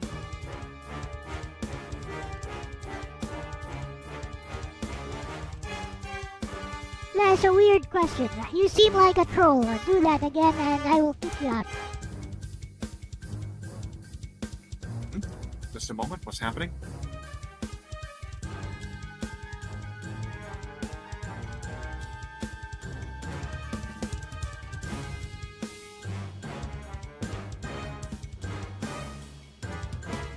You're not a Okay. troll, you promise? Yep, you're a troll. Goodbye. You just Ow. wanna ask that question. Goodbye. That was weird. I'm glad I got a quick glimpse of it. I'm focusing mainly on the stream, not the chat, so I got a quick glimpse of that, and I'm like, yeah, even my absolute worst attempts at conversation are less transparent than that. I mean, I at least, I don't like trolling it. I mean, just my horrible attempts at starting a conversation are better than that. I know, right? Anyway. I mean, hell, AI could do better than that. I mean, that was just some really bad wordplay about watermelons. Anyway, his eyes were wide and expressionless, like that of a dead fish. A brutal onslaught of epic proportions followed.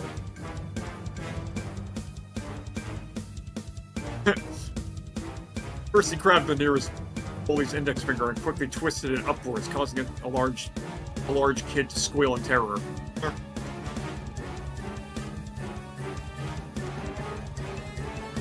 After that, he quickly jumped into the flailing bully's head and using the momentum of the jump. Again, I ain't drawing that shit. Combined with his own weight, he toppled the bigger boy over and fall into the grassy riverbank. I'm not even drawing the bully. With his opponent mounted, the boy would unleash a barrage of punches on his victim, each blow struck with full power and pure bloodlust.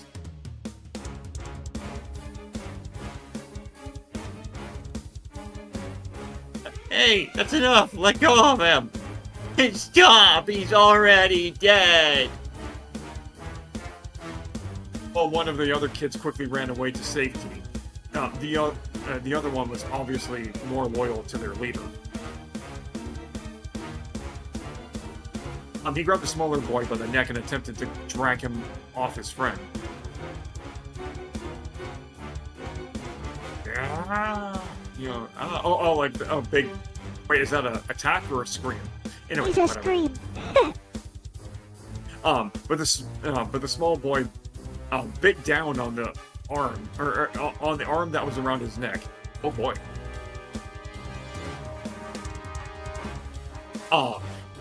He bit down so hard that his teeth actually dug into the other boy's arm and drew blood. Oh no. The bully forcefully withdrew his arm, tearing some of the skin off even further. Yep, gonna need some shots after that. Anti-rabies. He kicked and punched the smaller kid, who quickly turned his fury upon him.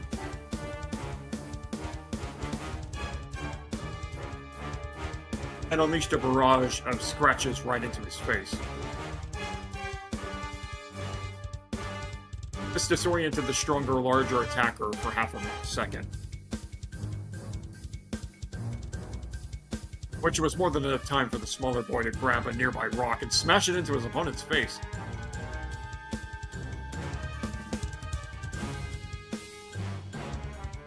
At this point, the bully, who had tried to help the fallen one, staggered back and stumbled onto his knees. He then managed to crawl away into a gallop and eventually ran away on both legs. The boy then turned to the weakened fallen bully, who had managed to slowly stagger back to his feet. He held out his hand and surrendered, but his former victim would have none of that. The boy clenched his fist and prepared to launch another brutal assault. Well, you like, stop it! This is senseless! Well, okay, so I shouldn't say that, but it's like, oh, more violence. The voice did not really startle the boy, but it seemed that it was enough to make him stop. Samantha's an intervention gave the bully just enough of an opening to turn and run before the boy could reach him.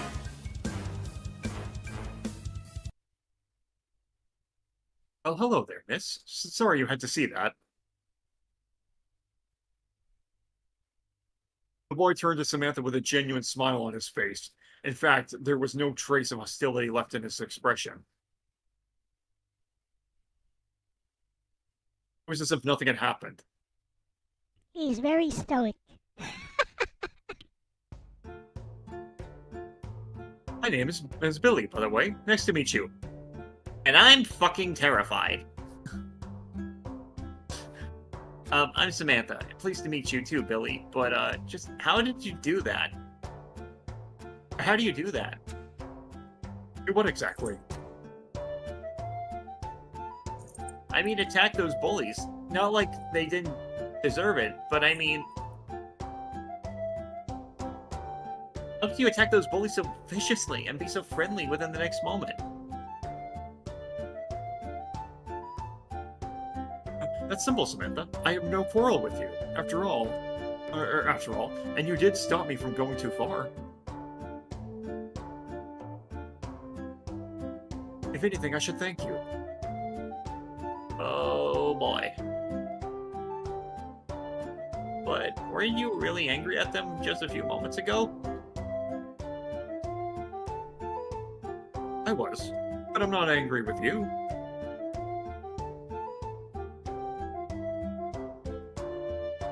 Actually, you're too cute for me to get angry at.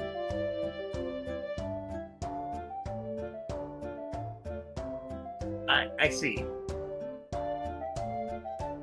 You know, the 4/7 of a heart I have tell me to damn it, I can't figure out this joke. I'm making a joke. It's like I may have 4/7 of a heart, but I think I know a psycho when I see one.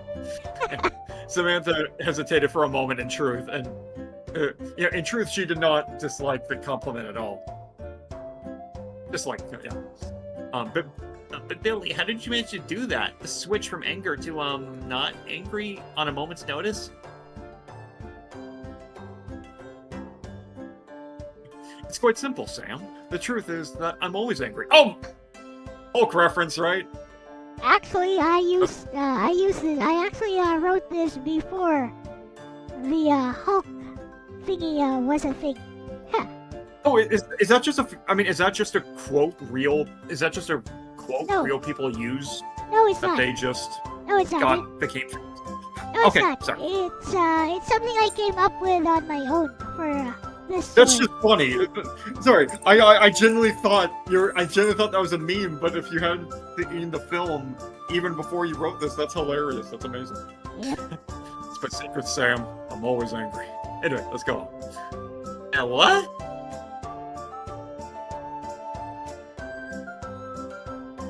It's a long story, but I think you have time to listen. Am I right?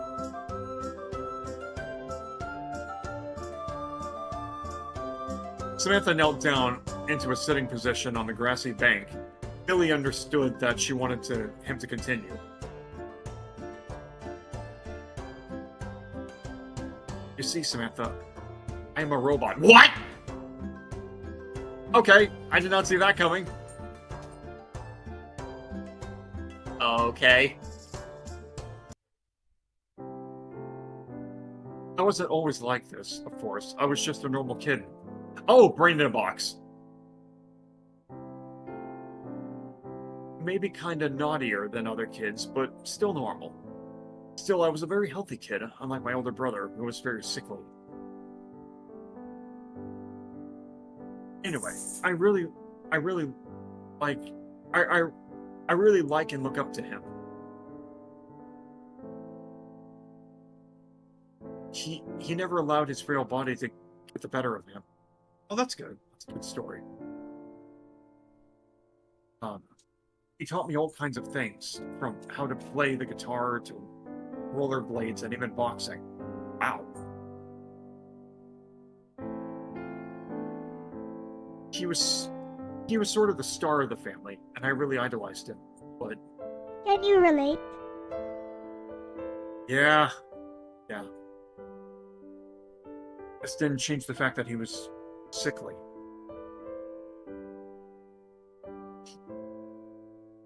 Hello, Sir Leon.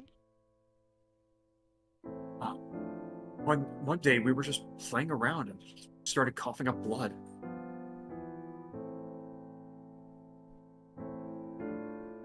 I knew it was serious because this had never happened before. I rushed to call my parents and we immediately took him to the hospital. I'm not sure what the doctor told them exactly. It was something that he had just 1 week to live if he didn't get a kidney transplant. It seems that he needed one from an immediate family member, and my parents both agreed to be the donors.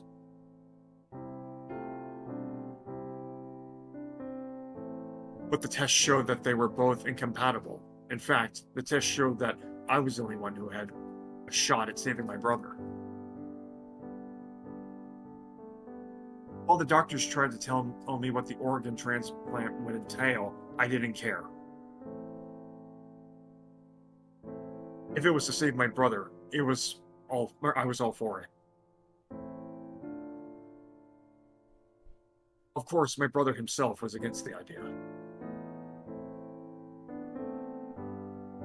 He warned me that if I agreed to this, then there would be trouble in the future. I didn't truly understand what he meant at the time, and maybe I didn't really understand. And maybe I never really understood it, but at the very least, the kidney transplant was a success, or was successful. After spending a month in the hospital to recover, my brother was back in tip-top shape again. Of course, this was only the start of things. 6 months later, he again started coughing up blood. The doctor said that this time he needed... Oh! This is okay, this is like reverse Tin Man. Or like this is kind of like a Tin Man story where it's like he keeps losing body parts until he's completely replaced everything with machinery. Correct. The doctor said this time he needed a liver transplant again. But I was the only possible donor. So basically, by the end of it, his brother is now just him, and he's completely artificial. Basically, he literally gave his life so that his brother could live. Correct. Oh, wow. They said that they could create an artificial liver for me, which would work just as good as my old one. By the way, how fucking loaded are they to afford all this? I mean, the labor and everything, like, I'm pretty sure not even Bill Gates could pay for this crap. No, I'm It's sorry. all fiction. I mean, this is a fairy tale, to be fair. I mean, the Tin Man from The Wizard of Oz. I mean, he straight up said, "Oh yeah, I lost my head doing an enchanted axe, but the tinsmith made me a new one." Okay. So, anyway, they could do the same for my brother because of his weak constitution. They couldn't do the same because of his weak constitution. Oh, okay.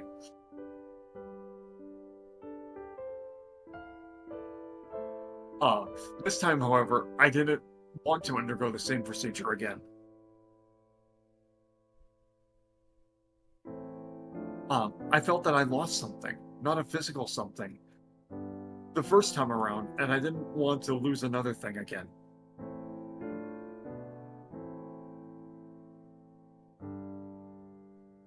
But my parents insisted that it was to save my brother. I refused, and my brother was always on my side with this matter, but my parents wouldn't listen. They insisted that if we both could be saved, then it's better for one of us. They insisted that if we both could be saved, then it's better if one of us was left an artificial liver. Moral dilemma. 50 ways to leave your liver. Of course, after that, it became a habit. Unfortunately, it seemed that my brother's body was so weak that it was always meant to malfunction one by one as he grew older. Good frickin' grief. Meanwhile, as the years went by, I would donate more and more of my organs to him. Seriously, these must be the best surgeons in the fucking world to do such precious work like this. He's Dr. Lungs, Blackjack. bone marrow, my other kidney, and eventually even my heart. And again, what was his name? Hush? I think his name's Hush from Batman. Like, also now they're imagining like how good these surgeons must be to not leave this kid with scarring all over. Is something the matter, Sam? No, please continue.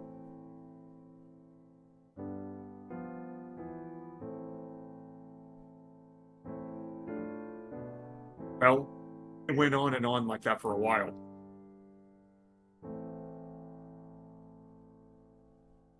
Always, I was forced to be the donor for my sickly brother, until eventually, almost my entire body had been given to him. All except your mind, right? And that is why I am a robot.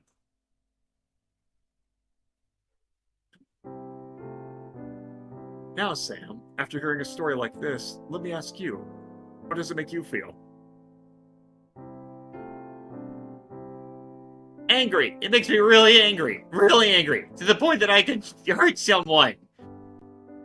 Your parents are assholes. Hurt someone, you say? Really? Is that the extent of your anger, Sam?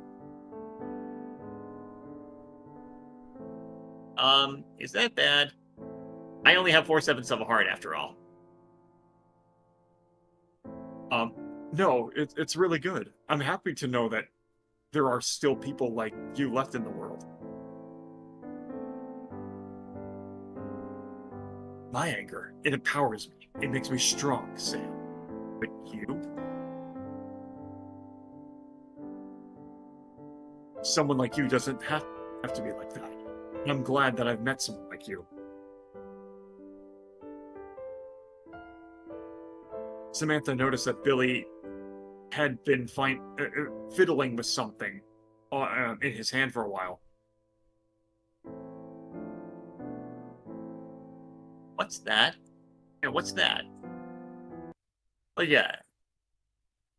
Oh, this catch.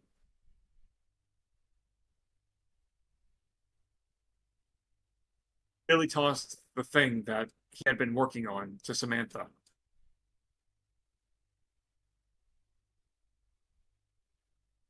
She caught it with both hands and then began to inspect it. It was it with large, curious eyes. Ooh. But this is... Yep, it's a piece of a heart. I figured you were needing something like that. How did you know? And wait, What piece of heart is this? I got it from the bully. Like, you ever read Hunter x Hunter? You know, it's even Killua, you know?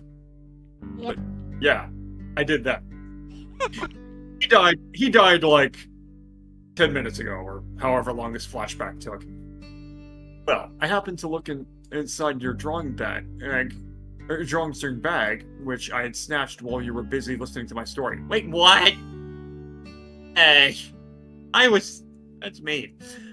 Billy showed her the bag. He had indeed stealthily stolen it from her. What? How mean? Don't do stuff like that.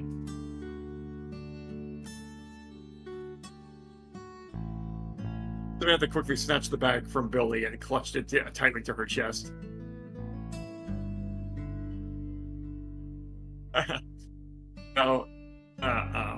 Now that's how you get angry. Samantha shook her head and then closed her eyes and smiled sweetly at Billy.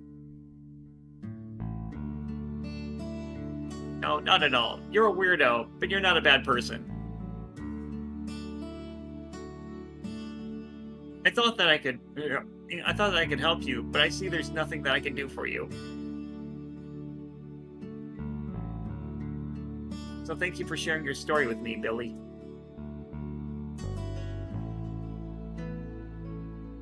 Thank you, and thank you for listening, Sam.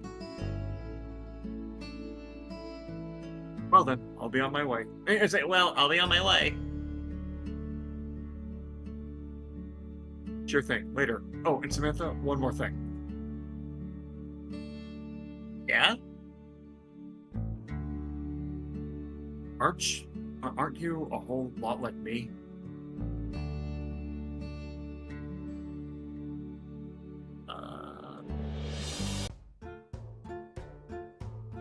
Chapter 6, Part 2, Heart. Get it? With five heart pieces down and 2 to go, Samantha had a spring in her step as she bounced along to the next destination. She took a quick glance at the list Dr. Rationale had given her, and then confirmed the next heading. Along the way, she came upon 2 girls who were playing house with a foldable pop-up tent.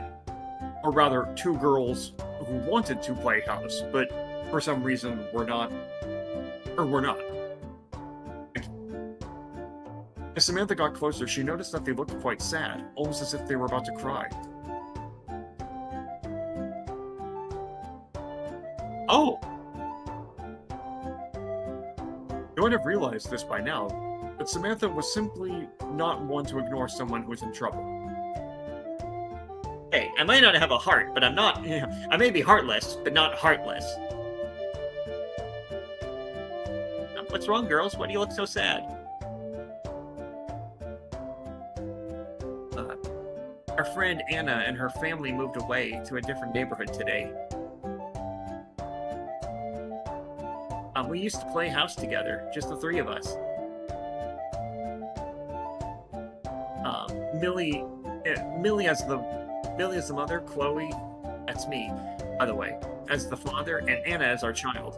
Starting today, we won't be able to do that anymore. We already miss her.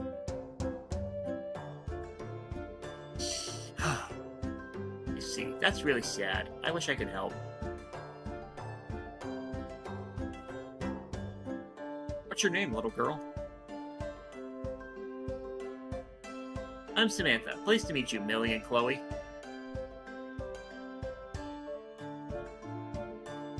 Millie, what do you think? Yeah, Millie, what do you think?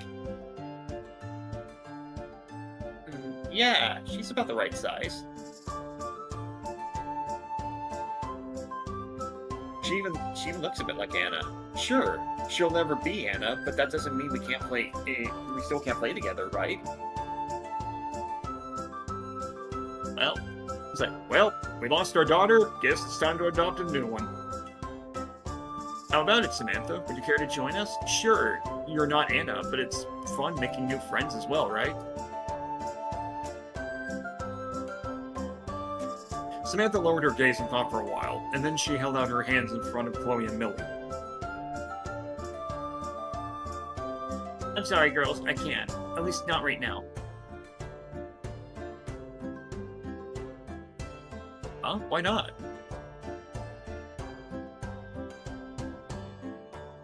It's difficult to explain. Try us. Well... It is because, children, she does not have a heart. Isn't that freaking obvious? Is there just a big neon sign on my back saying, hey, I don't have a heart? I don't have a heart. Kick me. The 3 kids looked up at the new voice and entered the conversation. It was a not-so-kindly old professor, the old Professor Ian, who had overheard everything. Oh, Uncle Ian, what do you mean by that? Exactly what I said. You two stay away from this one. She's bad news. Don't you know she doesn't even have a heart? But that's impossible. There's no such thing as a girl without a heart. She's right. Like, she looks kind of like, yeah, it's like, she's right. Samantha closed her eyes and covered her ears. She wanted to run away at that moment. Fun fact, those two girls were not drawn by me. They were drawn by a friend who read this story. Cool. So it's Cool, a cool. contribution. Nice. I didn't know that. But then she remembered Billy and how he said that they were, pretty much alike. That's the story, super nerd. She thought of how she had forced adversity head on, or face adversity head on without trying to escape. Slowly, she uncovered her ears and opened her eyes. Everyone, please stop arguing. What do you want, heartless girl? She's not heartless. There's no such thing. It's fine, Chloe. Uncle Ian is right. I really don't have a heart. Well, actually, I have 5/7 of a heart now, actually, so. I don't know why, but I have always been this way. That thing which beats here. Samantha pointed at her chest where her heart would have been. There really is nothing there. You can even come close and, if you want, try to listen.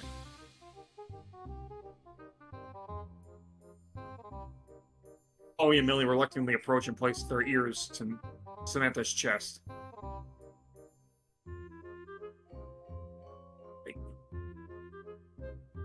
It's true, there's no beat. You really don't have a heart. See? This one is different. A totally heartless girl. I was right. I was right all along. She even admits it. Now, do you see the error of your ways, children?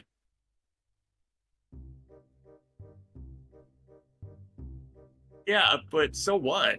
Does that matter?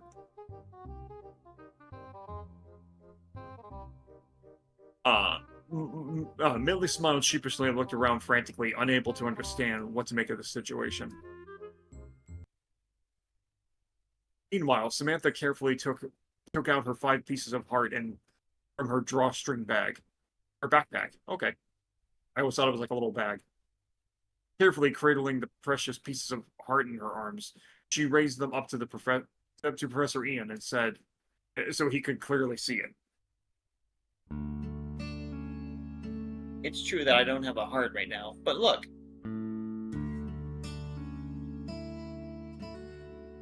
Siri told me that all I need was 7 pieces of heart in order to have a heart of my own, and I've already found 5 of them. Why, I just need 2 more pieces and I will soon have my own heart. Isn't that great? Like, wow, that's wonderful, Samantha.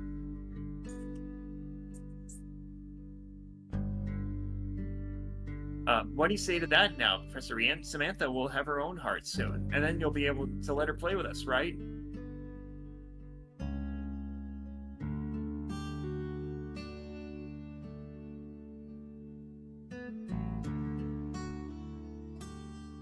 Pieces of a heart indeed. Give me those.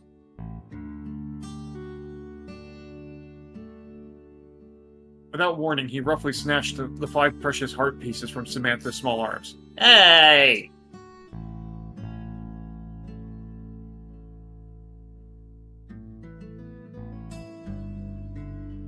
What the? These are nothing but painted wood. Look at these things. What kind of stunt are you trying to pull here, Samantha? The little heartless girl smiled.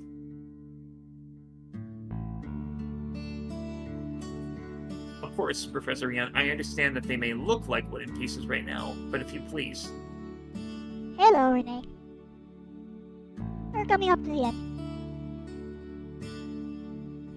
Samantha held out her hands, motioning the professor to return the pieces of heart to her.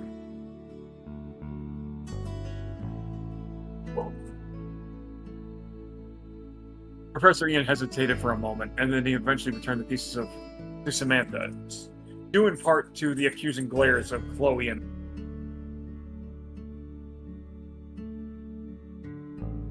Here, see?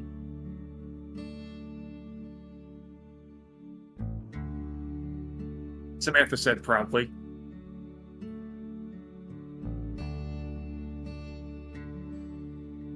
She had assembled the 5 wooden pieces on the ground, and when put together, resemble a heart.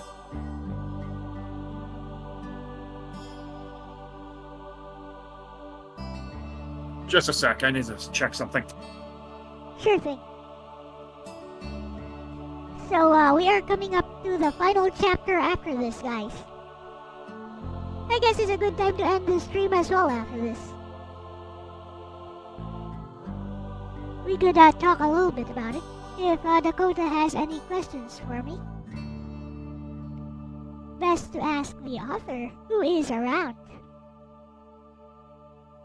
If you have any questions. And if you guys have any questions about the story. Sorry. Okay. In fact, only 2 pieces of heart were needed, or were indeed missing, at the top part in order to become a complete heart.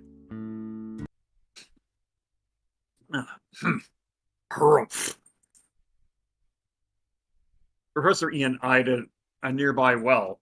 It was about 2 meters away from where they stood.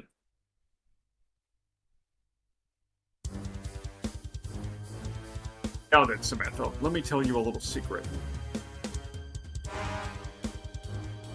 I don't think I like secrets, Professor.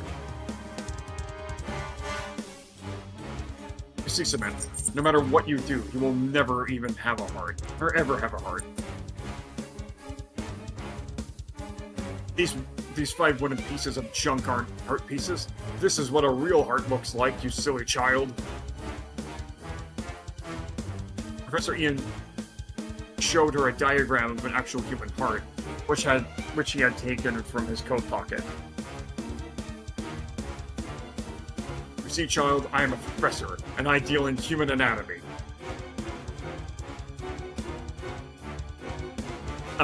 That is the study of the human body. Just in case you didn't know, you probably don't know. And this, you heartless little girl, this is what a real heart looks like. Now, does that look anything like your picture? Oh, no, it doesn't. You know, I mean, on one hand, I guess I could use the wood pieces to make a more accurate heart, but that would be very complicated and require a lot of extra pieces. Ha ha ha! But no buts, little girl. You know, your stupid little wooden carvings will never be a substitute for a real heart. Why are you such a jerk? Besides, there is another reason why you will never have a heart, Samantha. Suddenly, the president grabbed the 5 precious pieces of heart and threw them from the ground. Yeah. And with one single motion, he launched them into the air and straight into the well, which he had been eyeing earlier. One by one, the heart pieces fell into the depths of the well and landed with a faint but audible splash. You see, Samantha, you are a puppet. Wooden puppets have no hearts. Samantha bowed her head and stumbled forward slowly. 1 step, 2 step, 3 step, 4 step, 5 step, 6, 7. Samantha, where are you going? In the blink of an eye, Samantha had charged towards the well, determined to retrieve the heart pieces that she had worked so hard to attain. Without thought as to her own safety, she jumped as high as her little legs could carry her. Samantha! No!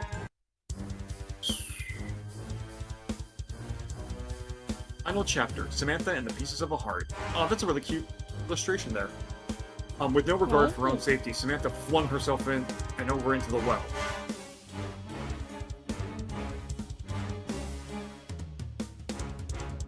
Her one and only goal was to retrieve her precious heart pieces that Professor Ian had purposely tossed inside. Hurf! Got you! Hurf! Got you! Suddenly, Samantha felt a powerful arm wrap around her waist from behind.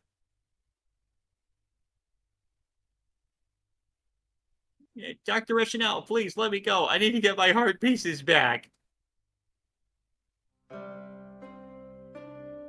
Dr. Rationale, who had hoisted Samantha to safety, shook his head as he gently placed the little girl down on the ground. There's no need to jump in after them, Sam. Eh? Oh, hey! Right. We'll get them back for you. Congratulations, you left the house. Antoinette, you made it out! Antoinette placed her hand on Dr. Rationale's shoulder. Yes, a few moments after you got out, the doors opened again, and there was my What? Oh, wait, that's her man? Oh. Oh, man.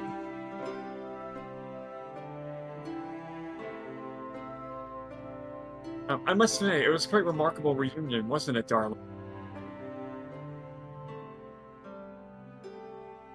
Wait, you mean...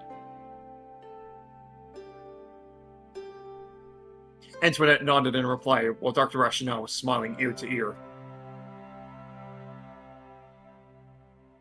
Samantha stared bewildered at Antoinette and Dr. Rationale. Of course. Yeah, of course, once the little wheels in her head started spinning, it was actually easy for little Samantha to put two and two together.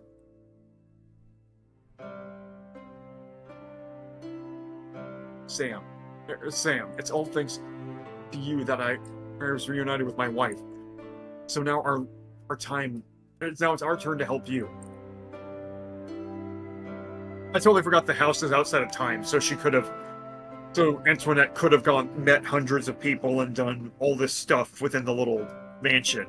Yep. With like very little time passing. Okay, that's fair.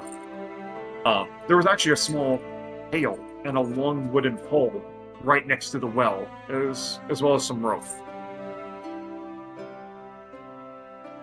People would use this to fetch water from the well. Have you ever done that? Like a fetch water from a well? Oh, I've never had to do that. We used to do that here. Of course, the thought of making use of these items had never crossed Samantha's mind when Professor Ian hurled her heart pieces into the well. With a bit of trial and error, Dr. Rationale managed to recover all of Samantha's heart pieces. They were very wet, but nonetheless worse for wear.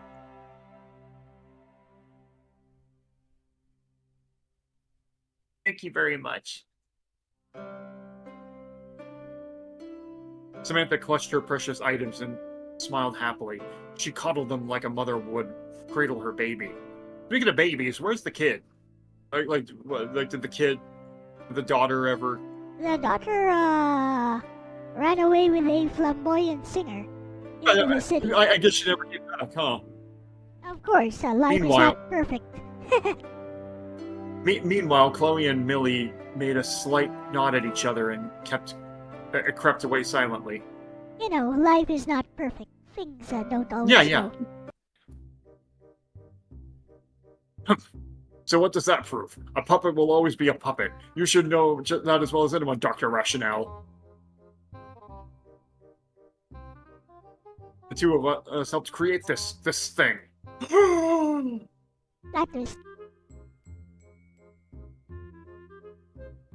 What? Is that true, Doctor?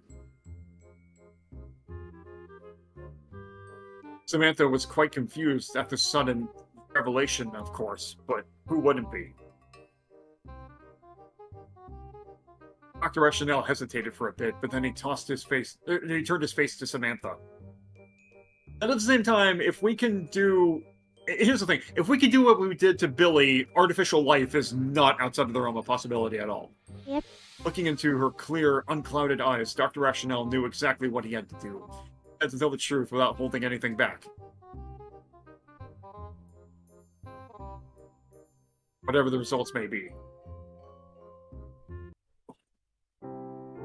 It's true, Sam. We made you. We both did. I was a professor, Ian's assistant. I was Professor Ian's assistant. Yep. We wanted to create the ultimate puppet, something that could walk, talk, and act like a real human being. And that was how you were created. But the one thing that we could not replicate was the function of the heart. No matter what we tried to do, we could not replicate human emotion. We couldn't program you with the component of uncertainty that is the human heart, and so you were discarded, little girl. What you are is a reject. A human substitute pretending to be human, even though she doesn't and never will have a heart.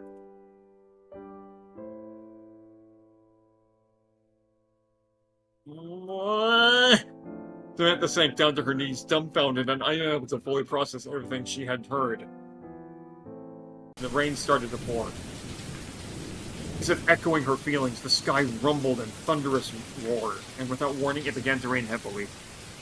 Hey, Ice, welcome back. Professor Ian quickly ran inside the house, slamming the door behind him as he went.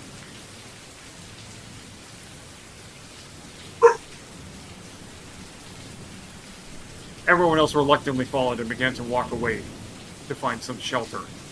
Yep, let's run away from accountability. In the end, only Samantha and Dr. Rationale remained. Even Antoinette had left the scene.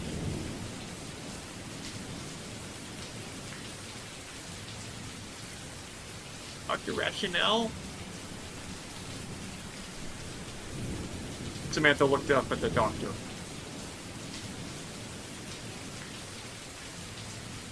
He was standing over her in silence. His bangs cast a grim shadow over his eyes, as his expression could not be seen. He was trembling, but this was only natural after all of this. His clothes were drenched by the rain. Still, he stood there next to Samantha, unmoving.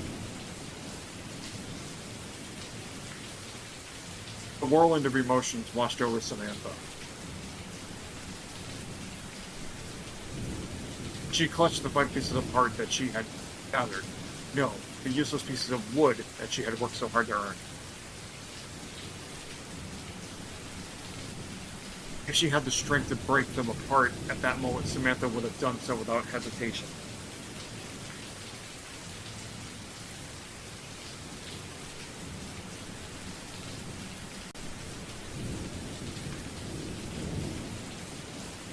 Piece by piece, she allowed the wooden pieces to slip through her fingers and drop to the muddy ground.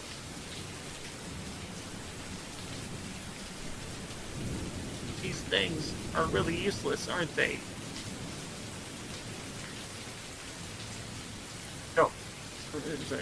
No, they are not, darling.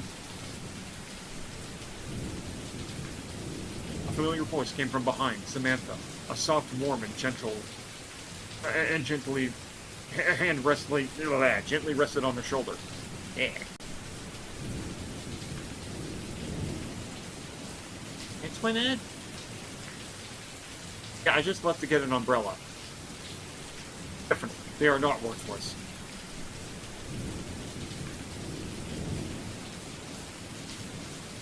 Dr. Rationale stood up and picked up the pieces one by one.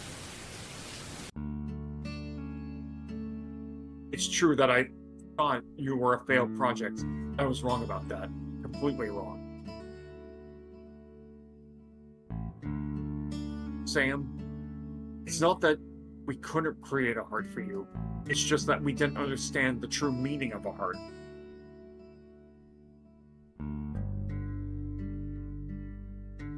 As expected from my dear husband, he finally gets it. You're the heartless, neglectful bitch. Where are you coming from? Antoinette closed her eyes and smiled contentedly.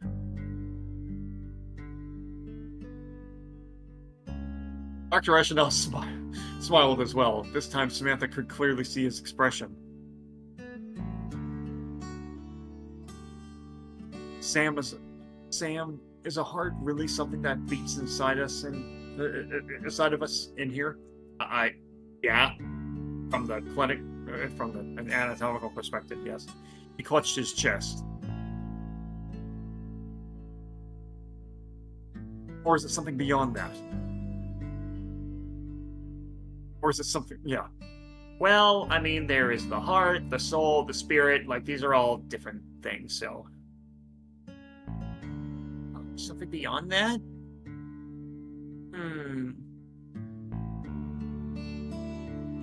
Dr. Rationale took out a handkerchief and began to assemble the 5 wooden pieces that Samantha had collected during her journey. Look, Sam, why do you think these 5 wooden pieces fit so well together? Don't you think they almost look like a heart?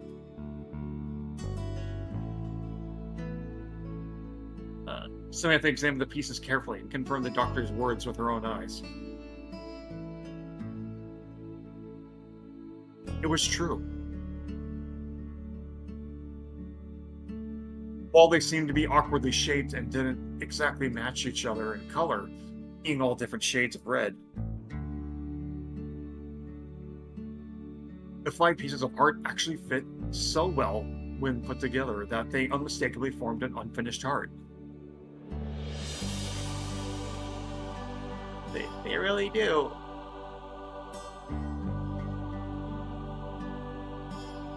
That's proof that these wooden pieces didn't come together by mere accident. No matter what their origins were, each piece was deliberately made to fit together with the others. They are the proof of your connections with the people you met in your quest, Sam. The real heart was the friends you made along the way. You understand now, my dear child? Oh yes, by the way, we're totally adopting you. Antoinette scooped Samantha up from the ground and held her close to her shoulder, the same way she used to carry her own daughter. And the reason she's made of really light material because she's carrying her just fine. Antoinette's dress was soaked with muddy water, but she did not care. It is not about the wood and the crude paint from which they are made. It is about the feelings that the giver they represent.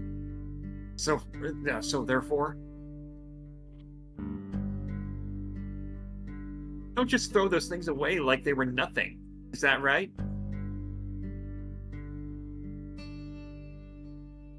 Feelings, actually. Oh, what? Don't just throw those feelings away like they were nothing. Yeah, okay. That's what they mean. Chloe and Millie too?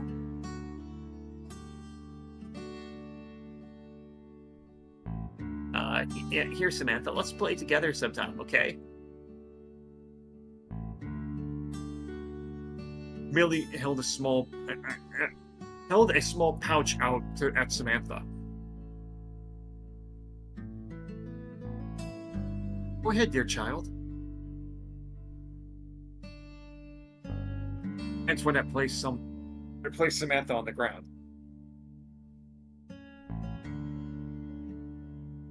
Samantha held out her hand. Millie cupped her hands around Samantha, a hand that was ever so slightly smaller than her own. Darn it! Okay. Yawned during a take. Opening the pouch, Samantha's eyes lit up at what was inside. The last heart piece! What? Why are the? Why these are? She poured the contents of the pouch onto her hand. Samantha saw that they were actually 2 pieces of wood. Yay! Hastily cut up and sanded down an awkwardly colored red by a marker pen.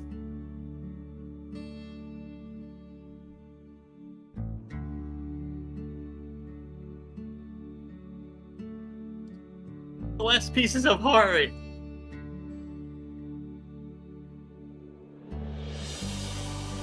Dr. Rationale beckoned for Samantha to take the pieces to him.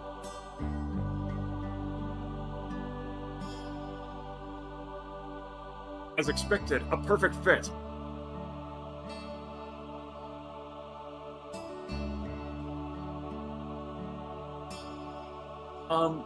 They'll fall apart if you try to move them, though.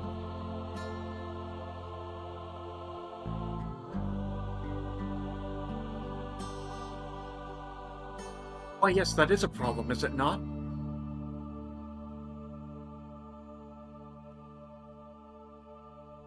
Not at all. I have just the perfect solution. Make way, make way. And it's Billy the Robot Kid. The voice had come from a new participant of the conversation. Billy the Android. Oh, I'm sorry, Billy the Android. Android, robot, it's all the same. Potato.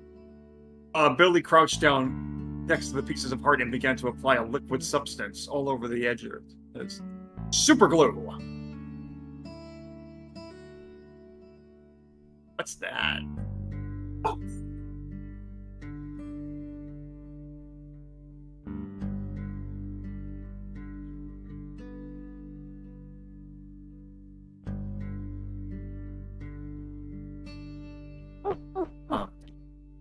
Well, some people like to call it glue. Quite a fascinating substance, really. Okay, allow me to explain this part, actually. This is a reference to The Wonders of Glue, which was a previous short visual novel that I made. Oh, okay. It's a subtle reference. I guess we'll have to read that next then. Next time. Sure thing. The Wonders of Glue. Sounds great. I mean, I can mend just about everything. Perhaps even the most fragile of broken bonds. Honestly, it's one of those things. Actually, yeah, that would take a while. That would take a while to fund it. Honestly, if you could doll up all the assets, like I could pay you to doll up all the assets, you should release all of these stories as a big bundle on Steam or something. I guess I could. Help bring some money in. Yeah, I guess I could. There's way too many of them. Sounds creepy. Well, I'm just saying, this would be a long project, but just to share your works with others if it's not out in a convenient way. Oh, yeah, whatever. I guess that's true. Well, that's all. That's just an idea. Especially since your livelihood has been attacked recently, Yeah.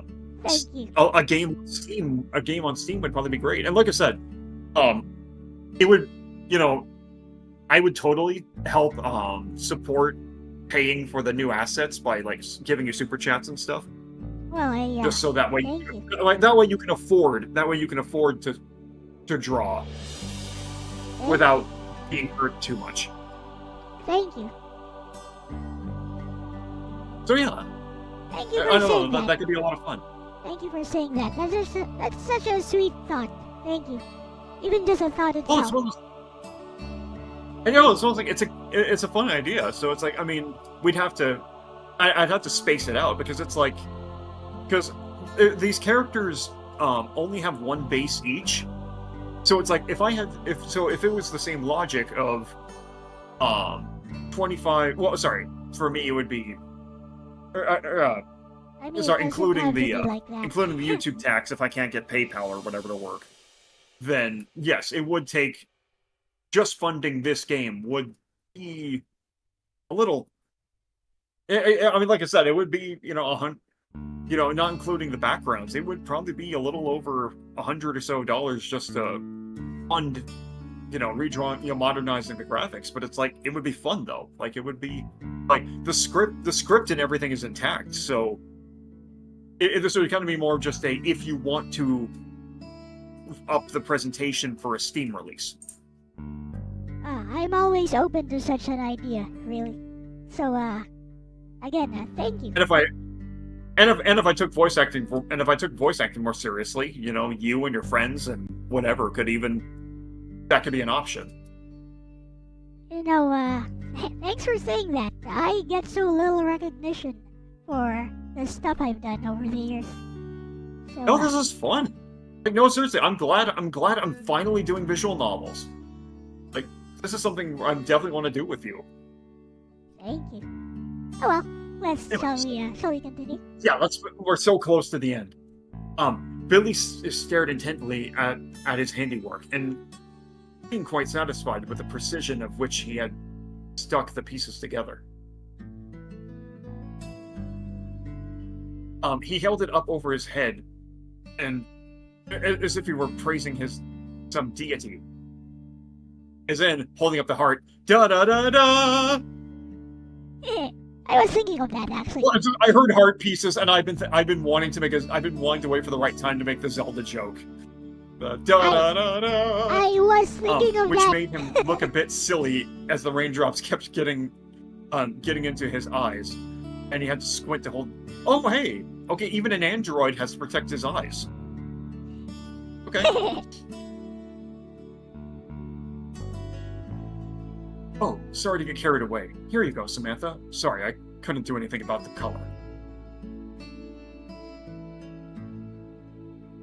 They're definitely red, but each piece is slightly different shade.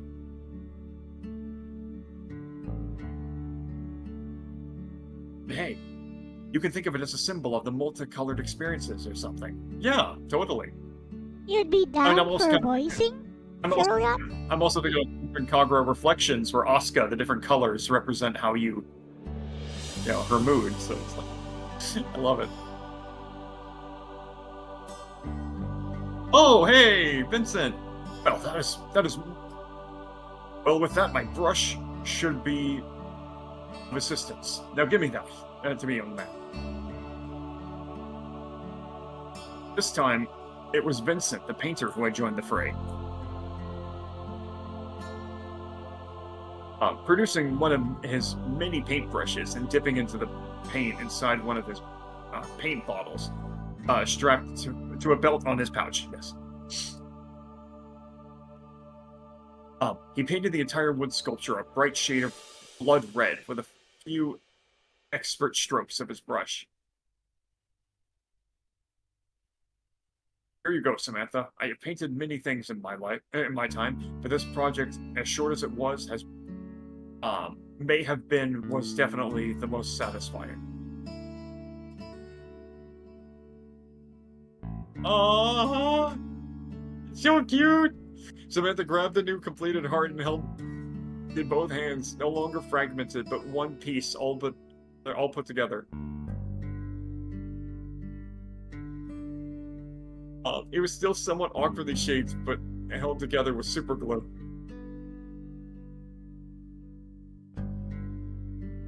And although Vincent paint was flawless, there was really no way to erase the shades of amateurish colors scattered all throughout. Yes.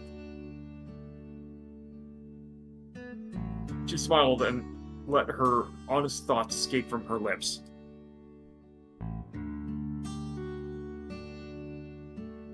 Thank you for everything. It's truly beautiful. Holding the precious item to her chest, Samantha looked up at the sky.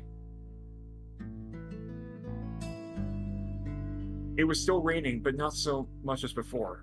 Beyond the clouds, the sun had begun to shine.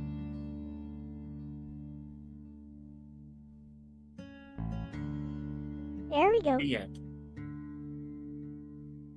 That was sweet. Yeah, it's one of those things. I wish I could read visual novels on my own, but honestly, I love reading them with you. This is great.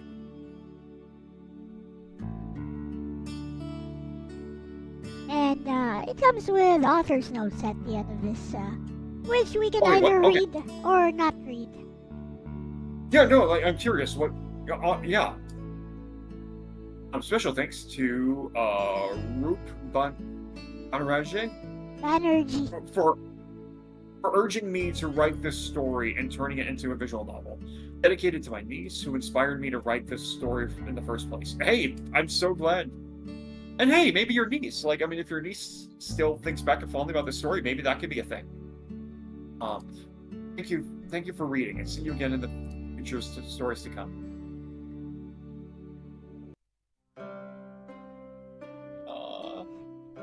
So anyways, if we go here to chapter select, we have the author's notes here. Yeah, I'm just curious what you have to say. Oh, yeah.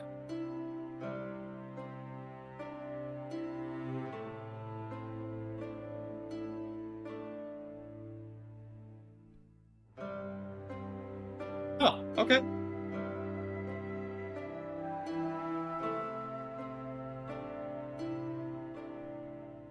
Okay.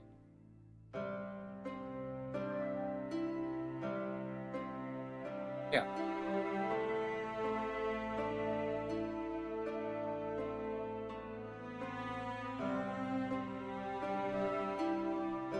Oh, okay.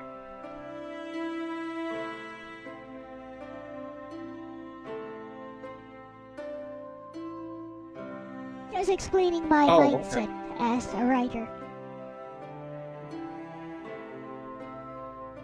Okay.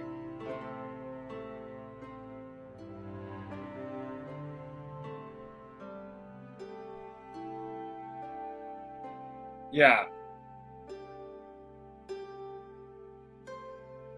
Yeah. Yep. Yeah, because anger, denial, bargaining, depression, and finally acceptance.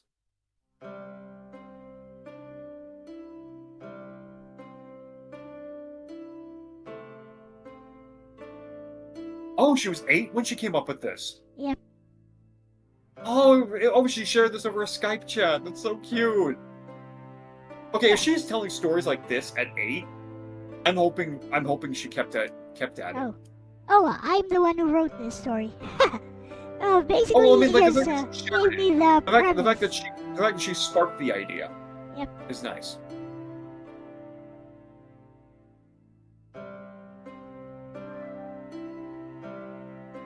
You may have noticed, yeah. Oh, yes, I figured it was speakers.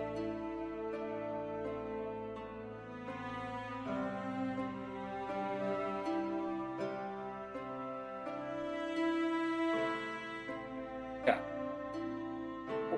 It's kind of great. It's one of those funny things, like this little visual novel that took us like a couple of hours to read, and yet Kingdom Hearts delves into what is a heart in that game.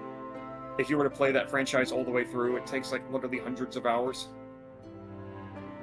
I mean, Kingdom Hearts is made to be marketable as a game. Yeah. So, Overrated! I don't think it's overrated, personally. I mean, I enjoyed it. Like I said, it's one thing. Kingdom Hearts is not a bad franchise. It's an adventure. It's one of those things like, and again, I honestly might play the 3D remake of Chain of Memories if my computer can run it in the future. Definitely. You can't run PS2 games? Oh yeah, I keep forgetting. I just emulate the darn thing. Yep. And anyways.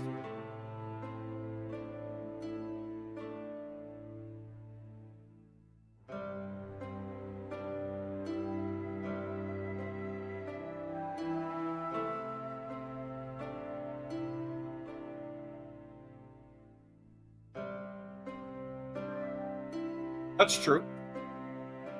Yeah, they had their own problems to work on.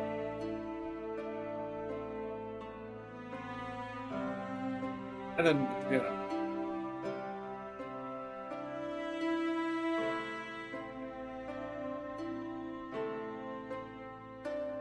It's just my internal thought process as yeah. a writer.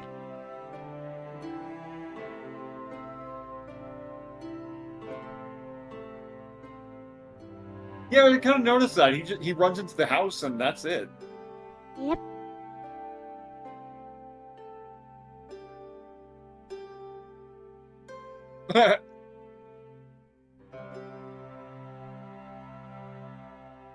But hey, you know, it's... Yep. Oh yeah, no, this is a cute children's story, definitely. Like, it doesn't... Okay, okay, if we actually had visuals, like, if you go all out with a remastered version and actually show Billy taking on the kids like that one scene from Hayate Combat Butler, then maybe we might have to bump the H rating up a bit. So you might have to get really clever with that.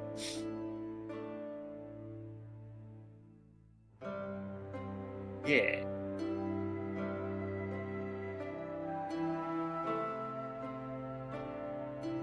And definitely, since this visual novel made a reference to a prior work, definitely, if you do a bundle thing, definitely have to include chronological order, just to be safe. Oh, well, you know, Visual Novel Database did all my work for me. They know cool. which year. They know which year that I released my stuff. Thank goodness.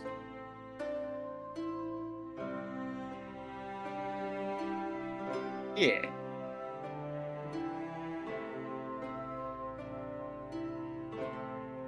Hello, Dorado.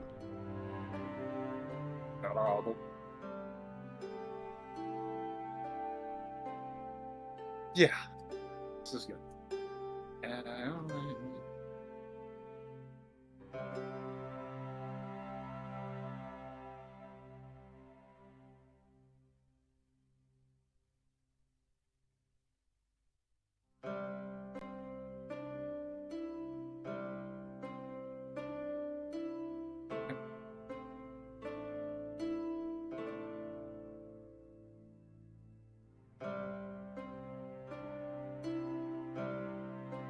Yeah.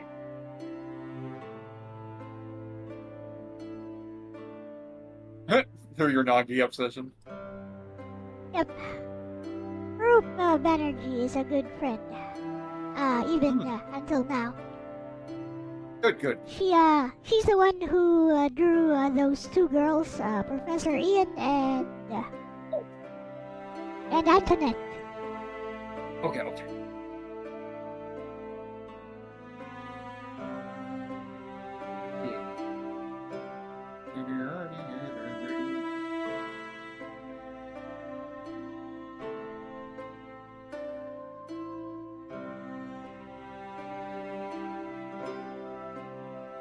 Yeah.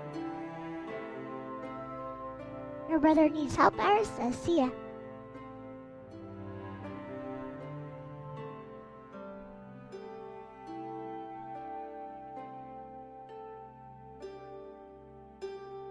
This is just a strike at the visual novel community, who seem to overvalue the value of critique. Yeah.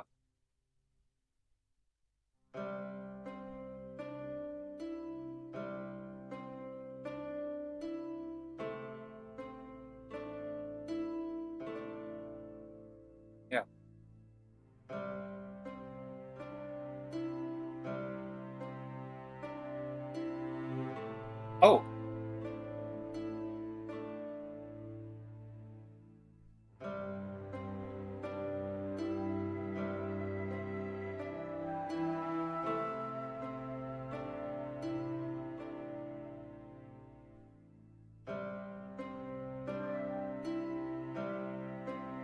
Yep, that's me. Now you know what LCX means. Oh wait, Lord Cloud X? LCX. You see it? Okay, I'm kind of curious. Lord Cloud. LCX. There you go. Yeah, I'm just curious why Lord Cloud, that's all. Oh, that's very simple. Yahoo, when I registered for Yahoo Mail, Yahoo basically suggested I use that name. And there you go. Oh, okay. Sweet. Named after Cloud from FF7? Actually, yes. There we go. We now know what LCX finally stands for. Lord Cloud X. Yeah, but don't use that. I like to be called Elle. Yeah. It's short and to the point. Yeah, we did it. That was fun. But wait, did Yahoo make it up? Yes. It was originally just Cloud, Ronnie, and it was taken, so Yahoo made it up. Yep, Okay. Yahoo does that. Alright, so that is that. And I hope you Yeah. enjoyed today's story or a visual novel reading session, which you read yourself out loud. Thank you for that. Yeah, and like I said, it sounds like next we have next time we've got what was it, The Wonders of Glue or Mist? What was that? Yep, it's called The Wonders of Blue. What happened? Can you guys still see my stream? Yeah, it went all black after I turned off. I guess you guys can still see my stream, huh? I can't even switch my. You see green now. You see the blackboard, right? I am stationary. Yes. It's fine. Yes, it's fine. I see the school blackboard. It's like a grunge album. Probably this of this thingy. Oh, I see myself again. Wait. Every time I click on this is weird. It turns all black every time I click on OBS. With that said, it's about time I end the stream anyways. Yeah. So No, thank you for today. this was wonderful. And like I said, yeah, it's like I hope I do actually strongly urge that I'm not sure when I could start financially helping with that, but I definitely think seriously, don't obligate yourself. definitely consider a Steam remaster release for your story, so that way you can have just more income coming in. Yeah, but don't obligate yourself with that, Dakota. I'm happy that you enjoyed this story at least. Mm-hmm. Tell me what you think of it, though. Honestly. The overall story? Yeah. I mean, just one thing. It was just a nice children's story. Like it was that unapologetic fairy tale where it's just like, Yeah, go ahead. It's fine. No, no. I was just trying to make sure I get the words right here. Where it's like, I mean, anime has this fairy tale feeling too, where it's like, you don't care about like you don't have to get so worried about the realism whenever it's all about the story you want to tell, like the emotions you want to share, like. Yep.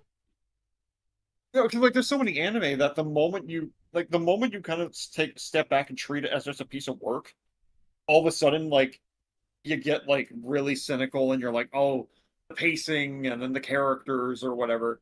And then the moment you kind of just let you consume, like you just take it as a story, like how you feel, whatever, all of a sudden it feels different.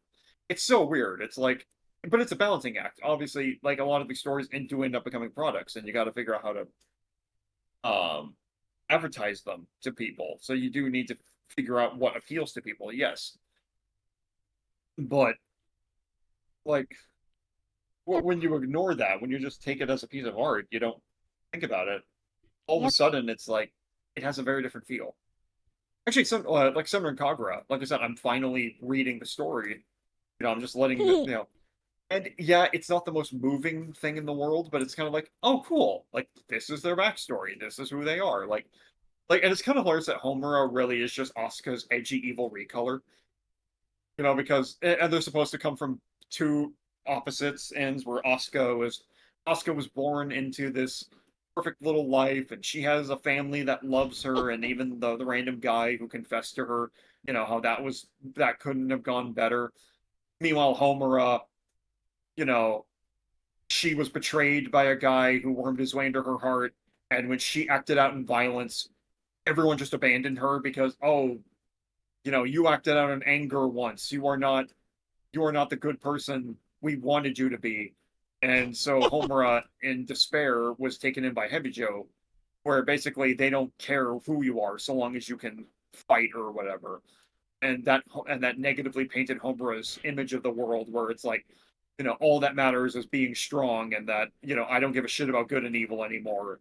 And so long as you're part of the clan, I can throw you out. And it's just like, no, it's one of those stupid things where it's like, okay, yeah, this is really over the top, but at the same time, it's kind of sad that what Homer is going through, it's an exaggerated version of what really happens, where it's like you make one wrong mistake and everyone you thought had your back throws you out. And, Yep.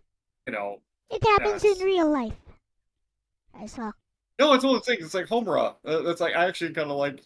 I'm actually liking Cinder and Kagura now that I'm reading the story. It's cute. Yeah. Did you get cut out? Hello? Oh, I'm here. Oh, okay.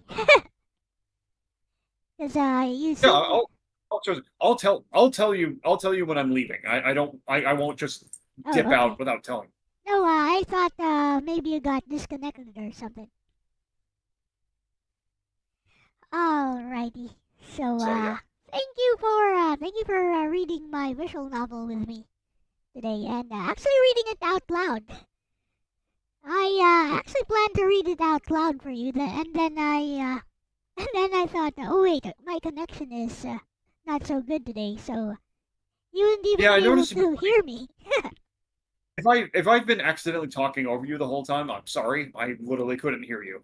Yep, I know. It's fine. It happens a lot with Orc as well. I think it's just the distance between us. Like the ping, I think. Yeah. So anyways, so with that said, I think we can end here. It is almost 3:30 a.m. my time. It actually took a while because yeah, it was read orally. Well, honestly, we got done at a good time, I think. Yep. Also, you did say you didn't want this to take too long, right? Because you had stuff to do as well. Yes, I did. I do have stuff I got to get done today. So. All right. Thank you for sharing your time with me today. Yeah. When do you want to? When's the next one? Like, when can we schedule the next visual novel together? Monday is always free. Like Monday is always free. I mean, I could play some Gaia's Melody, but honestly, I don't really feel like it. So it's one of those. Here's the thing. If you are losing interest in Gaia's Melody, it's okay to drop it. Oh, it's okay. I don't have to drop it. I mean, it works as like a chill game that I can just I can just fire it up and make a little bit of progress every now and then. And if I'm gonna make progress, I might as well do it online. Yeah. So yeah. Okay, so we'll definitely do more visual novel reading Monday then. Yeah. Tell me what you want to read next. Like Well, I mean, just since it got referenced, the one about glue apparently. Oh, sure. Just because he referenced it. That's super short, so we could add in a different. Well, if they're short, we could potentially read a couple. Oh, okay. You want to read my stuff? I mean, they actually you want to read more of my stuff because they're actually the style will vary quite a lot among my different stories. So one thing I could recommend is 1 week of eternity. So it's about a girl with a terminal illness who will die in 1 week. Yeah, a week of eternity. Okay. If you're into that sort of stuff. Well, I mean, one of the visual novels we're going to read together, the road trip one, is about a girl with a terminal illness, and she and a guy just get in a car and drive, right? Yep, that's exactly the plot of Narcissus. Highly recommended. We could do that, actually. You could start on that. The name. Every time you say it, I forget it immediately, because it reminds me of a different word. Yeah, it's Narcissus, or Narcissus. Which is the name of a particular flower, which is named after Narcissus, of course. That's right. The man who literally died of neglect because he fell in love with his own reflection. Exactly. That's where we get Narcissus from. Yep. Exactly. No, I forgot. Someone explained that to me. Yep. Narcissus and Echo. Anyways, so I guess it's a Yeah. good time to end the stream, and I can't even play my ending jingle because my screen is all black. I'm glad the stream is still going. Either way. So So yeah, with that said, thank you very much everyone for watching. final closing. Yep. Thank you. This has been Elle-C and together with Dakota Miller, and we are out of here. So bye bye. I will see you in your streams or mine. Anything else to add, Dakota? Before I disconnect. See you on Monday. All right. See ya, and thanks again. So bye bye. All right. See you soon. Now then, because I can't play my ending theme, because OBS is all black on my end, I'm just gonna say bye-bye to you guys. So remember to click like and subscribe and click bell. I'm gonna take a nap. There's no reason I can't sing it myself. Ha ha ha! Bye-bye!